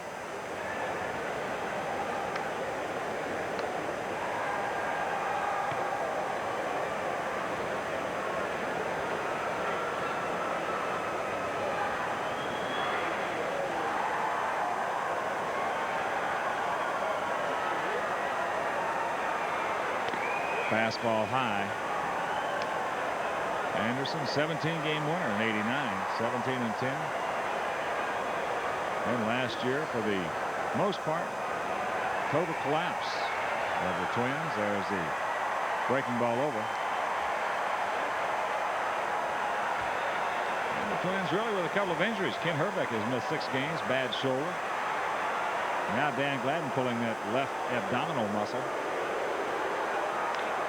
That's trouble. Look at the play here by Pagliarulo. Yes, he gets him. Nice play by Mike Pagliarulo of Medford, Massachusetts. Well, Walk looking for extra bases here. Doesn't hit it real hard.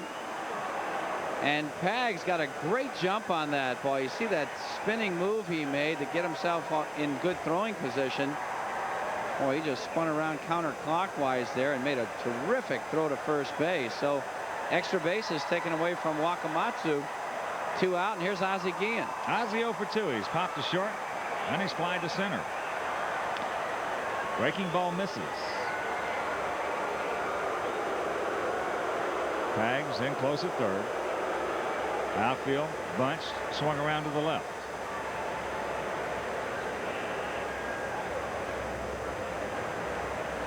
Hard hit, base hit right back through the middle. So Ozzie gets on the board.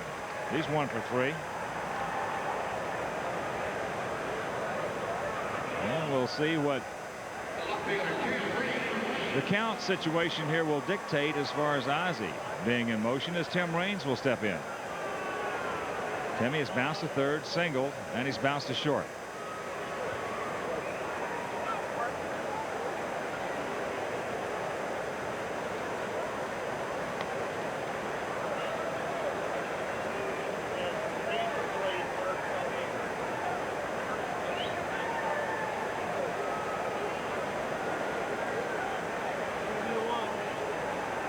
Ozzie, pretty good lead.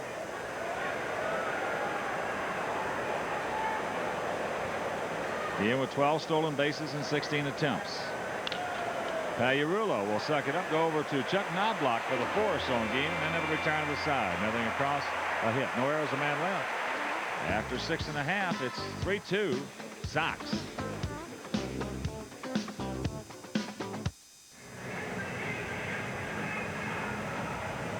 Bottom of the 7th inning here in Minnesota, and let's take a look at our light beer scoreboard. In the 7th inning at Detroit, the Tigers creaming the Indians 7-1. Boston over Baltimore 6-1 in the 6th inning at Memorial Stadium. Seattle leading Toronto at Skydome 3-1 in the 8th. The Yankees and Brewers are tied at 2 at County Stadium. They're playing in the 5th inning. Kansas City plays at Oakland tonight, and Texas plays at California. In the National League, it's Pittsburgh 4-0 over Montreal at Olympic Stadium. They're in the 7th inning. Philadelphia shutting out the Mets at Shea 6-zip. In the 8th inning, San Francisco and San Diego later on. Boy, the Cardinals pounded the Cubs this afternoon 14-6. Dodgers lost the first game to the Braves 3-2. They're ahead 1-0 in the 1st inning of the 2nd ball game. Cincinnati over Houston 6-5 at Riverfront. They're in the 6th inning. And that is it for our Miller scoreboard. We're in the bottom of the 7th here at the Metrodome here in Minneapolis, Minnesota. Sox with 3 runs, 6 hits, no errors. The Twins with 2 runs on 5 hits and 1 error. 3 home runs in the ball game so far. A 3-run shot by Sammy Sosa in the 2nd inning, providing the Sox with all their runs, and 2 solo shots in the 5th. One by Shane Mack and the other by Pedro Munoz of the Twins. So that's the scoring. And action in the Twins bullpen. Willis, the right-hander. And there's the poke, Don Paul. It's the bottom of the 7th. And Mike Pagliarulo will lead it off. It'll be Pagliarulo, Gagne, then the top of the order, Pedro Munoz. Pags 1 for 2. With a 2-0 fastball back in the 3rd inning, leading off into right field hard for a single. Then he struck out in the 5th. Outfield straight up. Fisk back at first as the knuckleball low and inside. Ventura just about a step back of the bag at 3rd. 3-6-0 for the Sox. And 2-5-1 for Minnesota.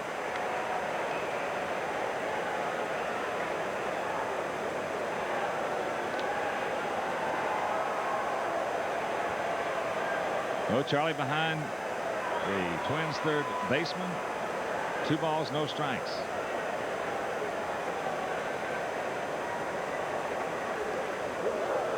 Did not come with a fastball that time.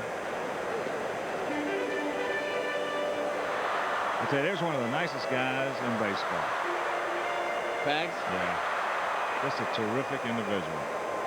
He has really struggled last 4 or 5 years. A lot of injuries. That's off the plate, and the count 3-1.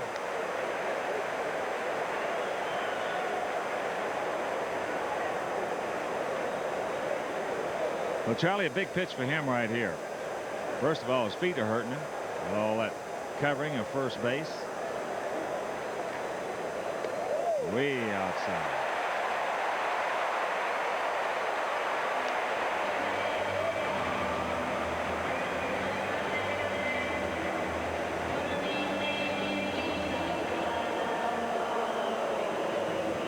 And here comes Jeff Tolbert. He doesn't have that hook shot. He just wants to see if, in fact, Charlie's feet are giving him too many problems.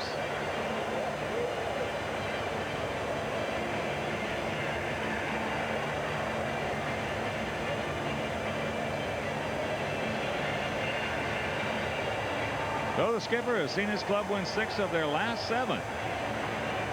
Finishing up with what could have been a bad homestand, an 8-5, a nice homestand. But this trip right here is big time important for the Sox. 4 here and 3 in Seattle, before returning home with 3 with Minnesota before the All-Star break. So the next 10 games, you get 7 of them with the first place club. Gagne, bunt, the strike. He has popped up to Fisk, and he's bounced back to Huff.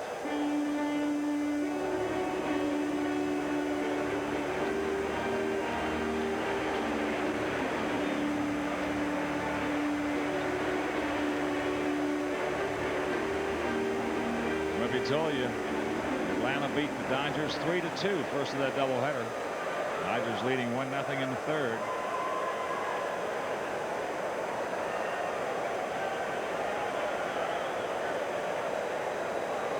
Oh, one slow. That's a good bunt. Sacrifice 1-4 with Pagliarulo in the second.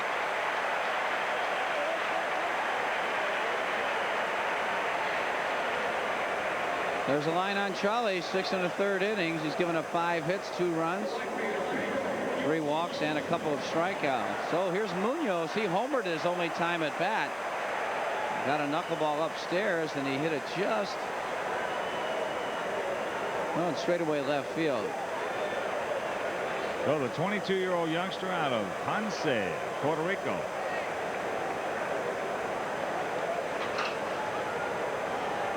Yeah, that's probably the first at bat he's ever had against the knuckleball.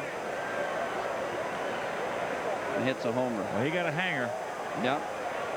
Hit a towering drive just inside the foul pole. There's that pitch off the plate. Outfield playing him to pull. Ventura well back at third.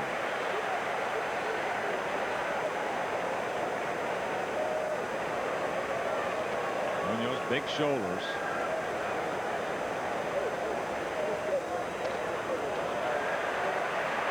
It's 2-0. So the count, 2 balls, no strikes. Right now, let's pause for station identification. This is WGN-TV Chicago, America's #1 sports station. With Tom Paciorek, Ken Harrelson at the Hubert H. Humphrey Metrodome in Minneapolis. And that's the story. Bottom of the 7th inning. As there's a chopper to Hopper. Ozzie. And there's 2 gone.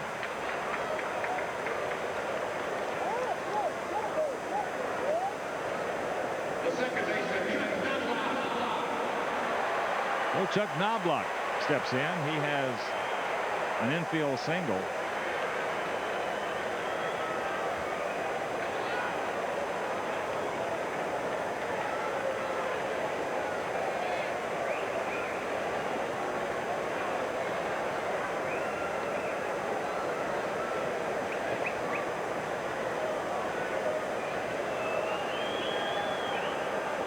Wimpy mentioned earlier the Twins, because of the way that Knobloch impressed them in spring training, released a guy who had just a 357 lifetime hitter against White Sox pitching, Nelson Liriano. Yeah. As Knobloch takes a strike. Whatever happened to Liriano? He signed with somebody. I thought he signed with California, but certainly not in the big leagues. Something had to happen there. That's one of those things that, that's trouble. Down the right field. Get foul. Yes, foul. Whoa. Thank you. Just about a Will Perdue foot. Thank you. Well, that was extra bases, too. That could have been as much as a triple, the way Knobloch can fly. The mystery of Nelson Liriano.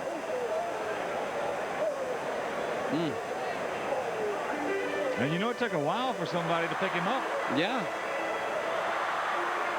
It wasn't like an overnight type thing. Boy, he always looked like a good hitter to me. Oh, boy. Against the White Sox. He's outstanding. Good fastball hitter.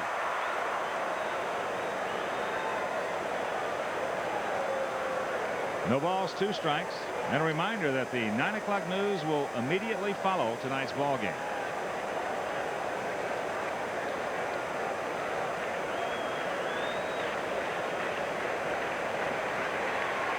So Charlie Huff within 1 strike. And pitching into 7+ innings for the 10th straight time.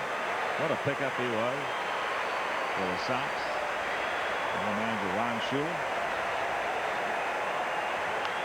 Fouls, pops this one up, I should say, and there it is. So for the 10th straight time, Charlie Huff has gone 7 or more innings.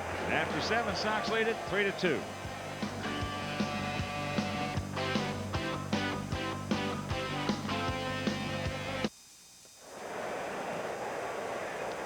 Robin Ventura leads off the top of the 8th inning. 3-6-0 for the Sox. 2-5-1 for the Twins. Robin takes the breaking ball strike. Robin 1 for 3. Had a solid single to center in the 1st inning. Bounced to second in the 2nd. And he looped out a little looper to Pagliarulo. Quickly, it's 0-2.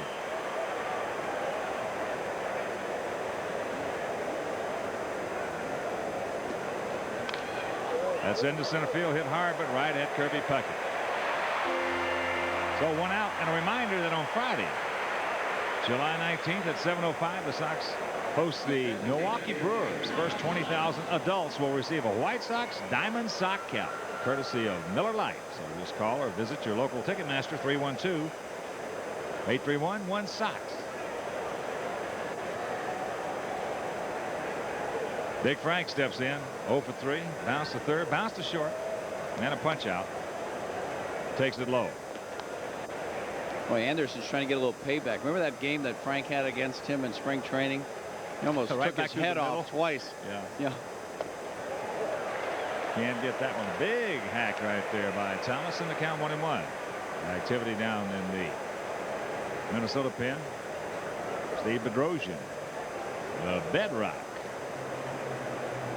That's outside. 2 balls and a strike. Well, Anderson's only given up 2 hits since the second. Since that 2nd inning. Yeah, he's been tough. Wow. Yes. He's got that 2-2. And he's got that real easy, deliberate motion right there, and that ball just gets to the hitter a lot quicker than what they are anticipating. Doesn't have a real funky delivery like you see on most left-handers. Whoa. Big Frank didn't like that call at all.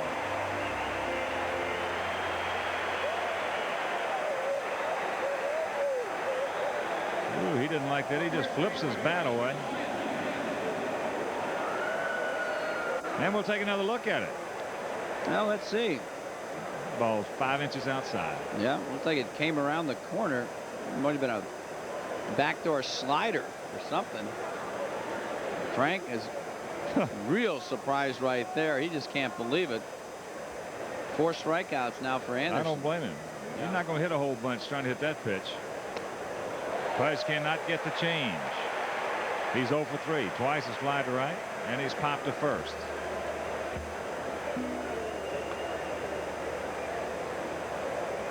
You joined us late. All 3 Sox runs coming in the second on Sammy Sosa's 9th homer of the year. Good hack right there, the fastball.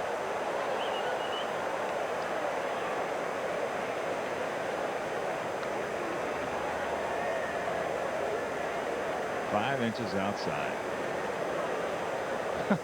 Tough to make a living out there, isn't it? You can't do it. You're just going to grab some bench.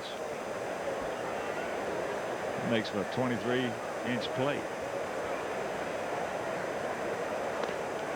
That's inside. So a ball and 2 strikes to Carlton. Sox trying to get back to a 500 mark on the road. They are 16 and 17. That's inside, and the count 2-2.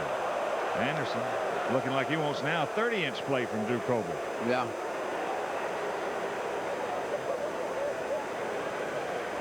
Good fastball though right there. Good spot. Good pitch. Yeah, if you hit that one, that's, if you hit it hard, it's going to be foul. Yeah, if you hit that one hard, you got to hook it. Not too many guys can take that one, get it from the inside and hit it hard and keep it fair. So Pudge cutting and slashing. 2 balls, 2 strikes, 2 out. Be the heart of the order for the Twins in the 8th. Puckett, Davis, and Harper.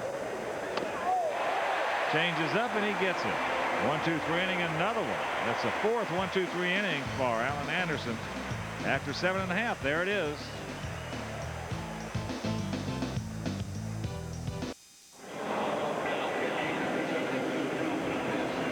Some changes here in the bottom of the 8th inning for the Sox. Lance Johnson will move into center field in place of Sammy Sosa, who moves into right field in place of Corey Snyder, who moves into first base in place of Carlton Fisk, who moves in behind the plate in place of Don Wakamatsu. And Wimpy, a new pitcher. The Pope, who moves in for Charlie Hough. Charlie working 7 innings once again for the 10th consecutive start. And here's the Pope, 2-1 with a 1.04 earned run average in 24 appearances, all in relief. He has pitched 26 innings, given up just 21 hits, 3 earned runs, 6 walks, and 12 strikeouts. So the Pope features that split finger fastball, has had great control of it all season long, as his record would indicate. So Don trying to hold the Twins right where they are. Alan Anderson has really been tough. Gave up those 3 runs on the 3-run homer by Sammy Sosa, and just given up 2 hits since the 2nd inning. So Sox job right here. Play that good defense. Looks like Robin Ventura is going to be guarding the 3rd baseline to prevent extra bases here. Corey Snyder off the line at first. Here's Kirby. Kirby 1 for 2. He's walked, doubled, and he just missed one back in the 5th inning. So another excellent performance by the knuckleball right-hander Charlie Hough. That pitch inside hits him. Yep.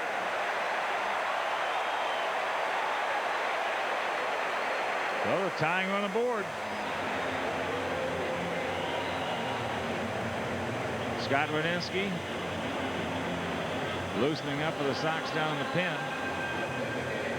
Whoa. Right there, he threw first pitch fastball, something very unusual. Don usually had been coming on with that split finger pitch. So leadoff man on here in the 8th. Chili Davis bounced to second. Twice he's bounced out 3-1.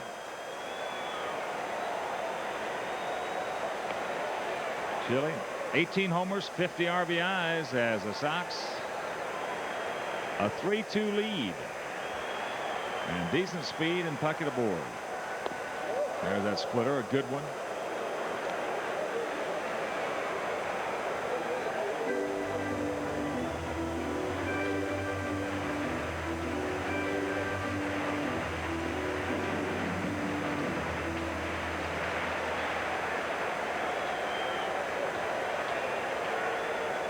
Davis over the past few years been a good off-speed hitter. They tell us this year he's caught up also for the first time in a couple of seasons and to better than average fastball.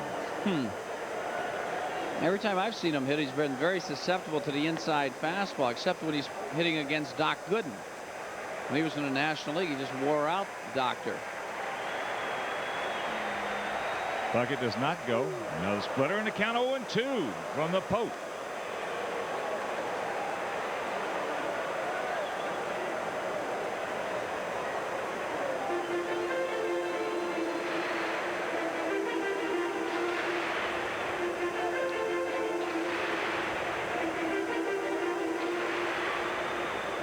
Outfield deep, bunched, shaded just a bit to the right.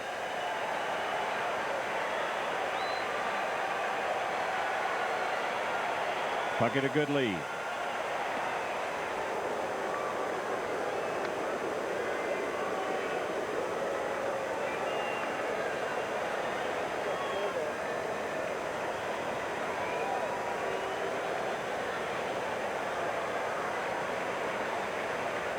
Another good lead.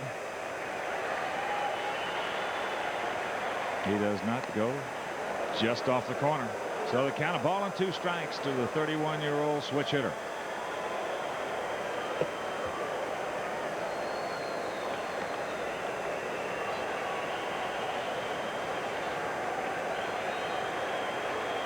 Going in 3 in a row right here. Let's see what they want to try to do.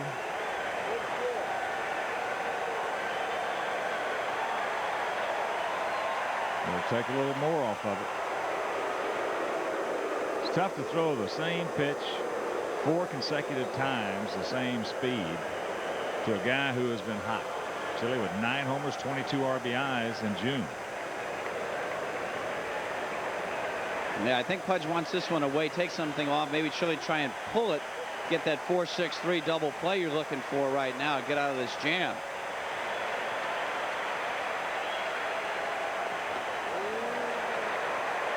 Two and 2.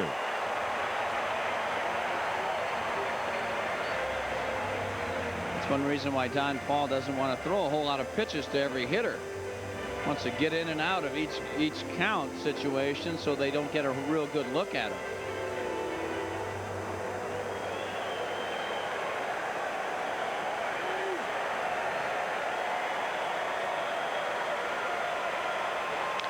Pops him up. Boy, he just missed it. Everybody calling for it. Watch out. Now Corey. That's where Don Paul's got to get over there and direct some traffic. Well, they had that one surrounded. Here's where the pitcher's just got to take charge right here. When you got the first and third baseman coming in, he's got to go over and grab one of them. You got a noise factor here at the Metrodome that was made famous in the World Series with the Cardinals. A big crowd on hand tonight. They can't hear. They got to have some help. That could have been big time hurt right there. So here's Brian Harper. Bounced to short, popped to first, and he's bounced out 3-1. He's glad to see Charlie Huff gone.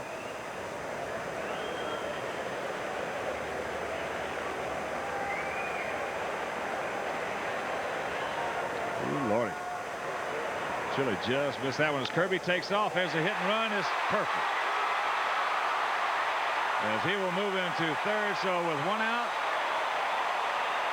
Twins have runners at the corners, a tying run at third. And that's perfect execution of the hit and run. Brian Harper's a great contact hitter. Strikes out once every 22 times at plate. Kirby has good speed. He is in motion, and watch this job. Inside out hitting. My goodness, big hole between first and second. Graybeck cleared out. Of course, you got the runner being held on by the first baseman, so there's a huge gap to hit to. Runners at the corners, and Jeff Torborg needs somebody struck out right here, so he's going to the red. That'll be it for Don Paul. All right, breaking the action. Paul will depart. Rudensky comes on. We'll be back to give you Rad's numbers right after this.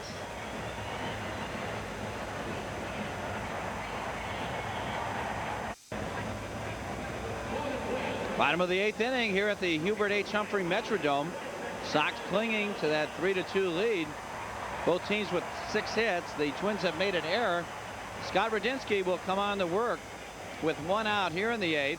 Runners at the corners. He'll be facing Gene Larkin, who will turn around and bat right-handed. There you see the numbers on Rad. 2-2 with a 2.05 earned run average in 26 appearances. Has 3 saves, all in this month. Given up just 23 hits in 30 2/3 innings. He has been really tough. Pitched very well in that Seattle series. He has walked 7 while striking out 23, and the Sox need a strikeout or a routine ground ball double play here to get out of this inning.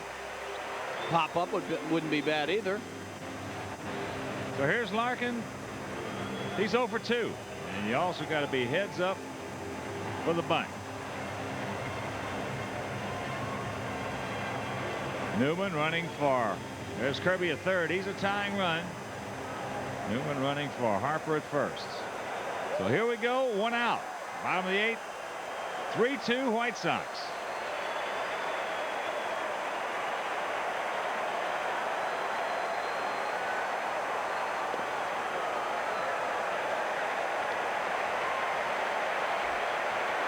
Takes the ball.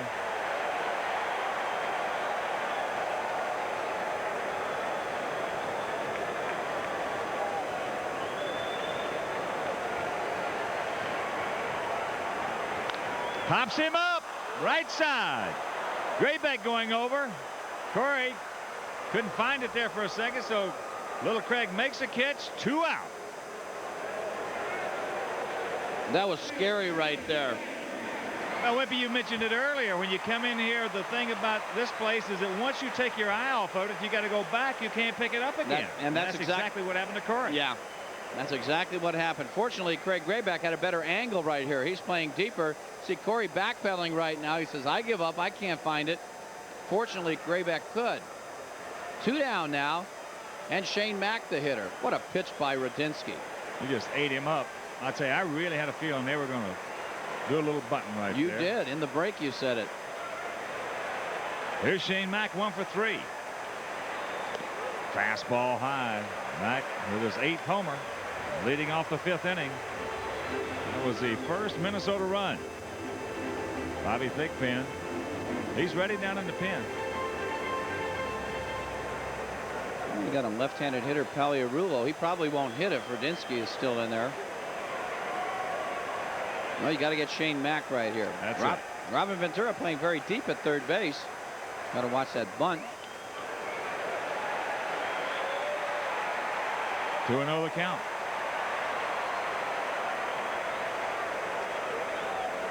There's Thiggy.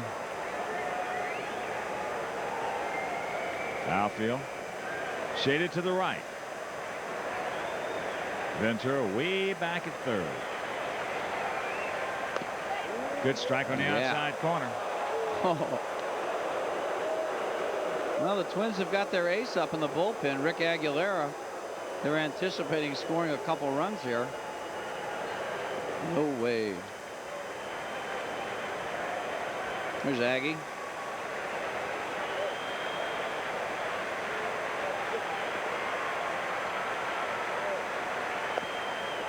Yes, low 3-1.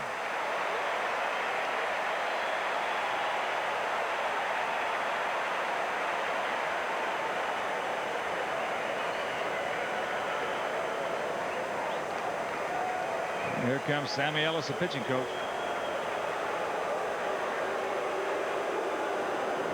Now right here, coming in this situation, Hawk, would that disrupt the rhythm of a pitcher coming out in the middle of a count right here in a crucial situation? A lot of guys hate it. Yeah. A lot of guys really don't like in the middle of a count like that. But others, you know, Rad just goes with the flow. Yeah. He's just laid back, and he really, only thing he knows is just they do not want him to pitch. They want him to throw. Yeah. Well, let's see if it works right here. 3-1, runners at the corners.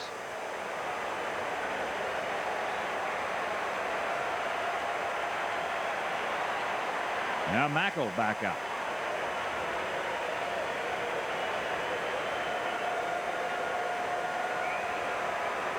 Newman a good lead. Chopper foul. So the count goes full to Shane Mack. Well, he just ate him up right there with that good fastball. Same pitch he got Larkin on inside. It's a shame he couldn't have squibbed that one fair. So Newman will be off to the races here. He's got good speed at first base.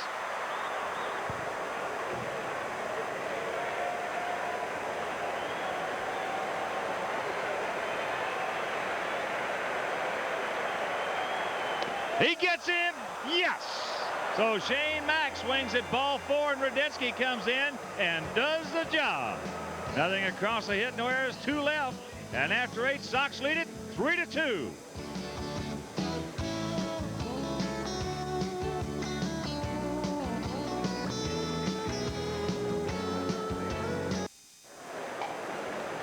What a job by the 23-year-old southpaw Scott Rudensky as he comes in that big-time situation. Runners at the corners, just 1 out. He pops up Larkin, and he punches out Shane Mack. Yes!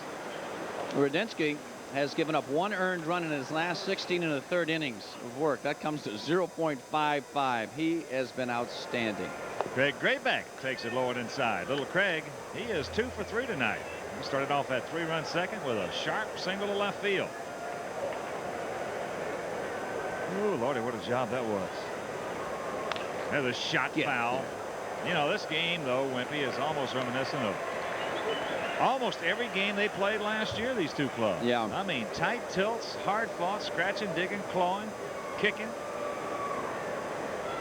Sox won that series 7-6. They were all hard fought, like you said. Change up hit hard, but Alan Anderson stops it, throws him out. Ooh, Little Craig could have been 3 for 4 very easily. Well, Anderson squares up to the hitter pretty good after he releases it. A lot of pitchers don't even come close to making this play, especially on the artificial surface. Ball gets through there in a hurry. A reminder, on Saturday, July 20th, the Sox play host to the Brewers at 7:05. Following that game, all fans in attendance will see a spectacular fireworks display, all courtesy of Florida Citrus Growers and Mr. Pure Orange Juice. Yes. Tickets are still available. It's called 312-831-1-SOX.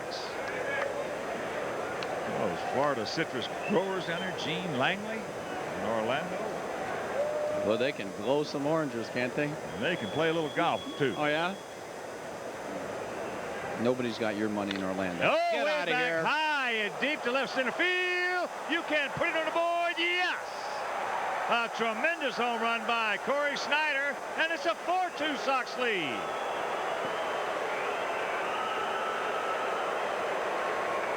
Oh, Corey creams this one. My, oh, my. That's his 3rd homer. Boy, that's a big one, too. Get that insurance run in this ballpark. No lead is safe. 4-2 Sox. Watch it. It's a high fastball. Up out over the plate. He drilled it.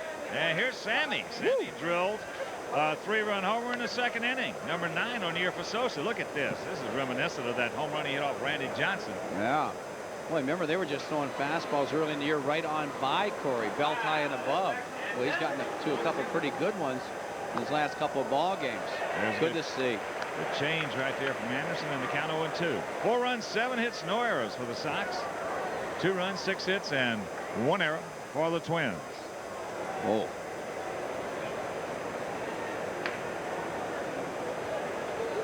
.413 feet on that homer by Snyder. Wrong. That's what I think. That's high pop-up. Gagne.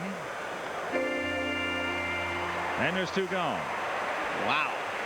You know, we talked about it, Hawk, the Sox having such trouble against left-handed starters this year, just 9 and 15. You go back to opening day, Sammy Sosa had that great day with the homers and all those RBIs. That was against the lefty Ballard. Since then, he's really cooled off a lot. And Corey just really never has gotten it in gear. No. And so those are 2 big reasons why the Sox were struggling against the lefties. Well, it's easier to find a lot of good pluses now for the Sox rather than the minuses that we saw so long for the first couple of months of the season. Lance, chopper back through the middle. They're not going to be able to get that one, so Lance aboard. Good speed.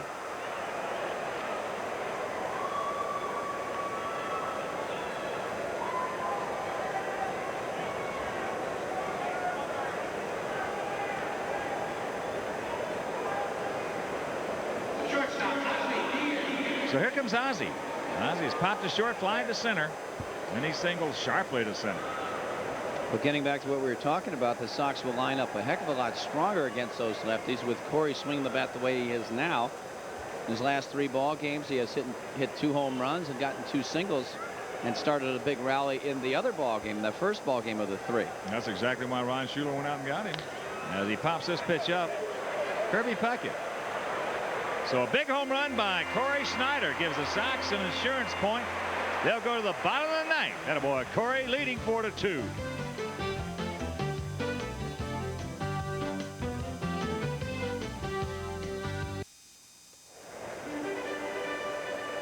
That's the story. Bottom of the 9th inning. Scott Leas has come out to hit for Mike Pagliarulo. So the scheduled hitters for Minnesota now will be Leas, Gagne, then the top of the order. Pedro Munoz to face the southpaw. Scott Radinsky. Dwayne Schaefer's boy. Good gas.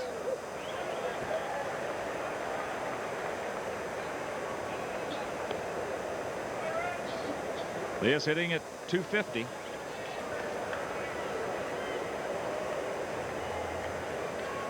He has a homer and 6 RBIs. Leas has been platooning with Mike Pagliarulo at third base. You like his swing, though, Hawk. Remember that game in spring training? I like him watching, taking BP. That's up high in the count 1-1. Bobby Thigpen. And Ken Patterson. Double-barreled activity for the Sox down in the pen. 4-8-0 for the Sox. 2-6-1 for Minnesota. That's inside in the count. 2-1.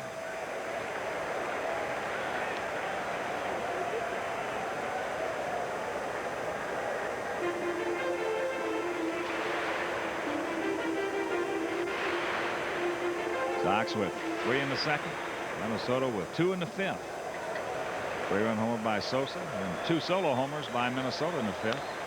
There's some gas foul back. And the count 2-2. You know, before we go any farther, Hawk, I meant Ron Gardner, the third base coach for the Twins, wanted to make sure we said hello to all his family and friends in Okmulgee, Oklahoma. Okmulgee. Yes. He's proud to be an Okie from Okmulgee. I was a manager at Orlando last year. Sure was. Right here, though, Radinsky with a 2-2 count.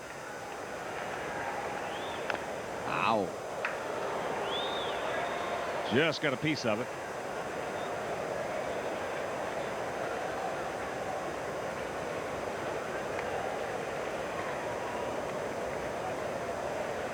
So the 23-year-old southpaw, as Wimpy mentioned, just done a marvelous job as a skipper who has given him the opportunity after finishing up really on a downer last year. That's right. Started off strong, and he was one of the few guys that didn't finish strong. Fastball outside, so the count goes full.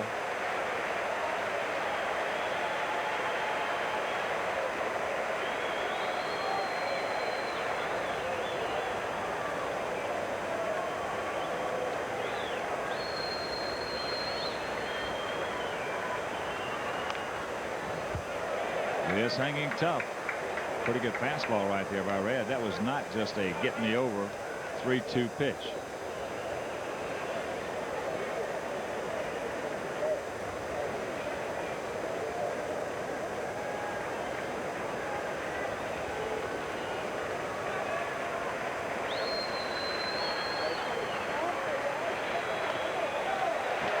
Close, did not get it, so that's ball 4.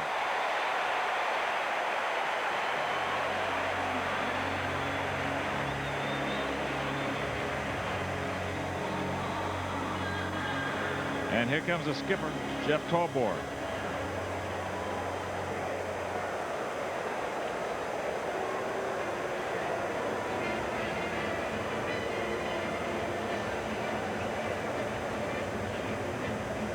He's going to go to the right-hander, Bobby Thigpen. So a very close 3-2 pitch right there by Scott Radinsky to Scott Leas. Drew Coble said a little bit low.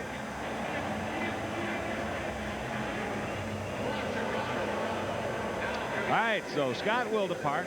Thigpen will come on, and we'll be back to give you Thiggy's numbers right after this.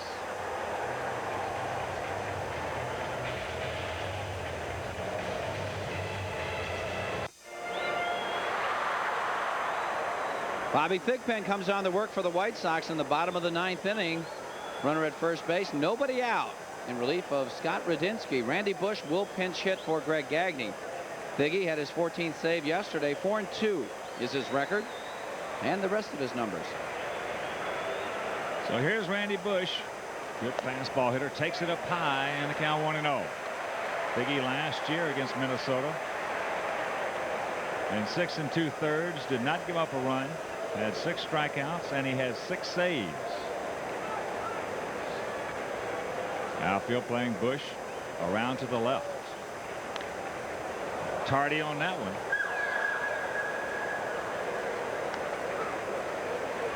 So 1-1 to count. 4 runs, 8 hits, no errors for the Sox. 2 runs, 6 hits, and 1 error for Minnesota.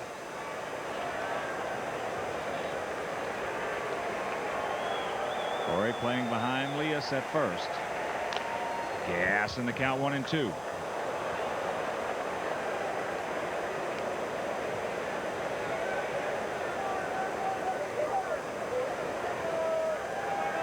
Bush, a Greg Nettles lookalike.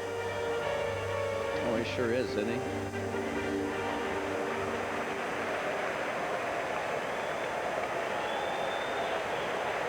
He has had some big hits against the Sox in the past. Now Thiggy will back off as Leas getting a big lead down there with Corey playing behind him.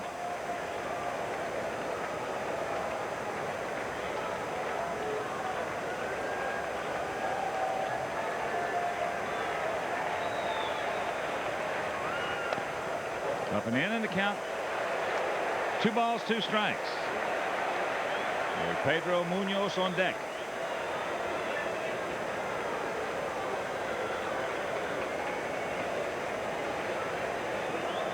$37,865 in attendance tonight. There's a big pitch right here for Thiggy.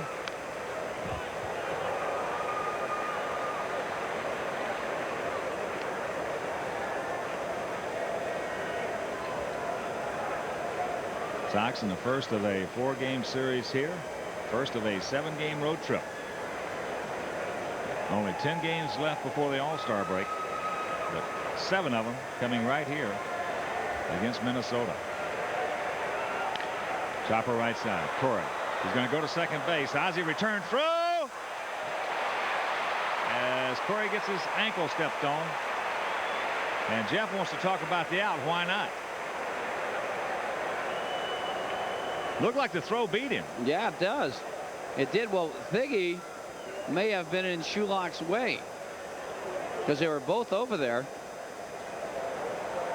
Mark Anderson is out there looking at Corey's ankle. He definitely got spiked.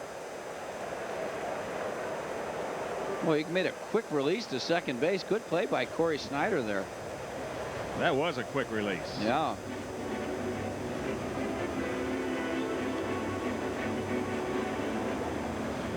Looks So like he gets all right. The lead man as we take another look at the end of the play. Now Corey made a good quick throw over there. No, he beat it. Good call by John Shulock. Yeah, you see Thiggy and Corey almost on top of one another there. A good throw. That's a quality play by Corey Snyder. From that angle where we have it still looked like the throw beat him, but Yeah. it did not. So here's Pedro Munoz. He is 1 for 2 tonight. Hit a solo home run in the 5th inning off a high knuckleball from Charlie Huff. Corey playing behind Bush. Bush not a whole bunch of speed as Thiggy. Good hack. Wow. Little man will turn it loose. Watching him in batting practice, he looks like he's got a chance to be a real fine hitter. Short, quick swing. He can juice it. It's a good ballpark for him to hit it. Well, it's a good park for anybody to hit it, for that matter. Ken Herbeck has come out on deck.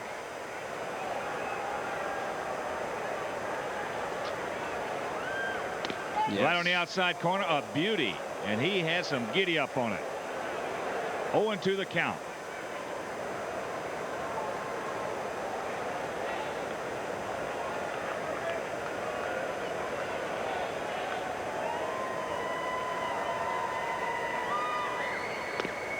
Slider just off the plate. Figgy showing some emotion out there, jumping up, wanted it. That's the one thing that Figgy has got to fight when he throws that slider, not getting underneath it. Yes.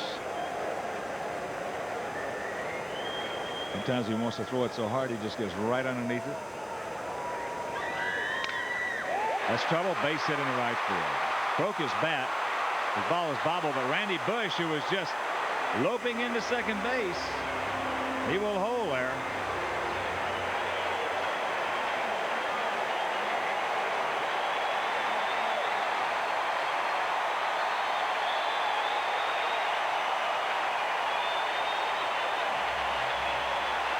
So here's Ken Herbeck. As we mentioned, Herbeck has missed 6 games. Hurt his shoulder fielding a bunt in Yankee Stadium.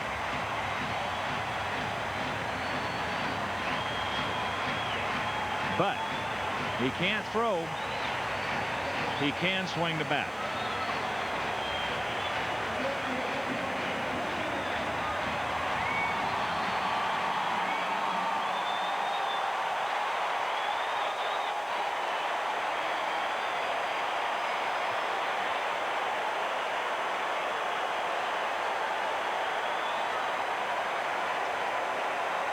Four-2 Sox. 1 out, bottom of the 9th. Fastball strike.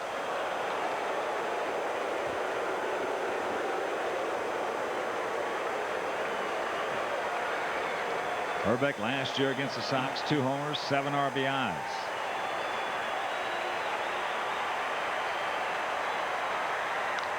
Pops this pitch up. Rain's a long way to go.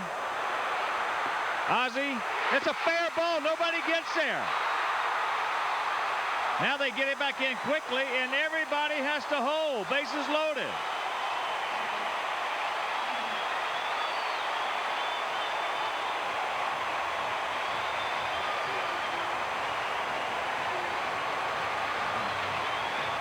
See a lot of crazy things in this ballpark. Figgy gets down and in with that fastball. Herbeck just fights it off down the line. As you can see, Ozzie sliding really kind of messed up Tim Raines, who had indeed the best shot at making the play there. Watch it right there. Here, Ozzie with a slide. Tim had to hold up right there because he was looking at Ozzie making that slide. He had the best shot at it. So Kirby Puckett, always dangerous, gets a chance to hit here. Bases loaded. 1 out. And the winning run is at first. So a broken bat single by Pedro Munoz, and the high fly ball that fell right in between 3 converging Sox defenders. And here's Puckett. Kirby 1 for 2 tonight, a walk, a double, and he was hit by a pitch. Yes.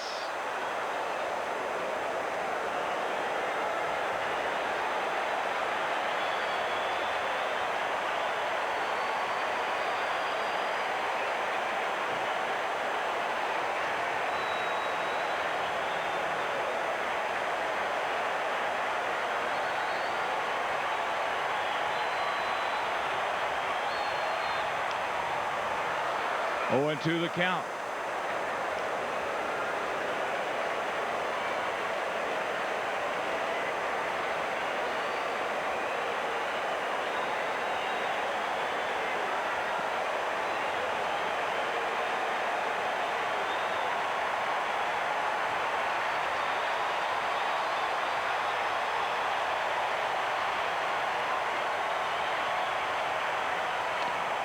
Fastball inside, 1 and 2. A ball, 2 strikes, 1 out, bases loaded. Sox leading 4-2.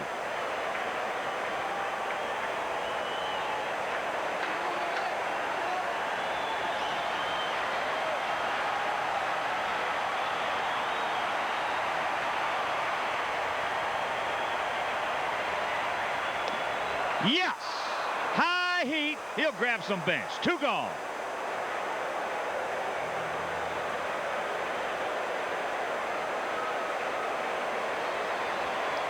Well, Piggy just came upstairs right here, threw a hard one. There's the neck high for Kirby Puckett.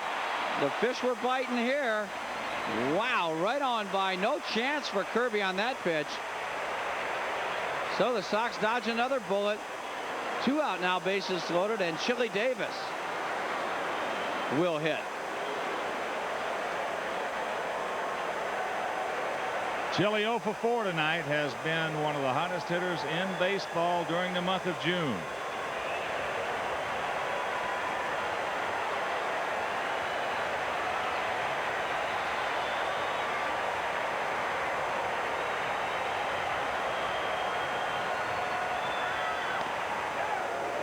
Oh, where was it? Whoa. It was belt high in the outside corner. He wants it in. The ball comes away. That's right there.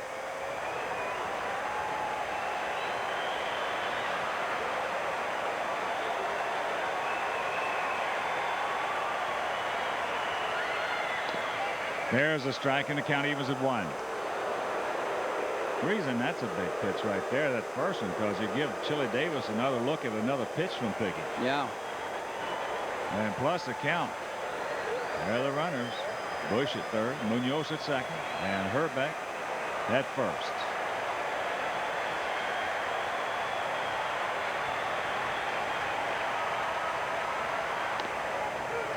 On the inside corner. So the count, a ball and 2 strikes to Chili Davis.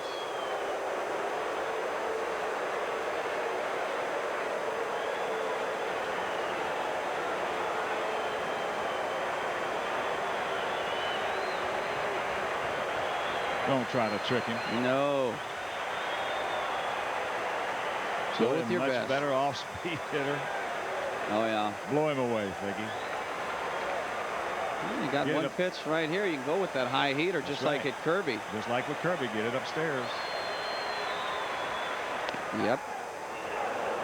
2 balls, 2 strikes.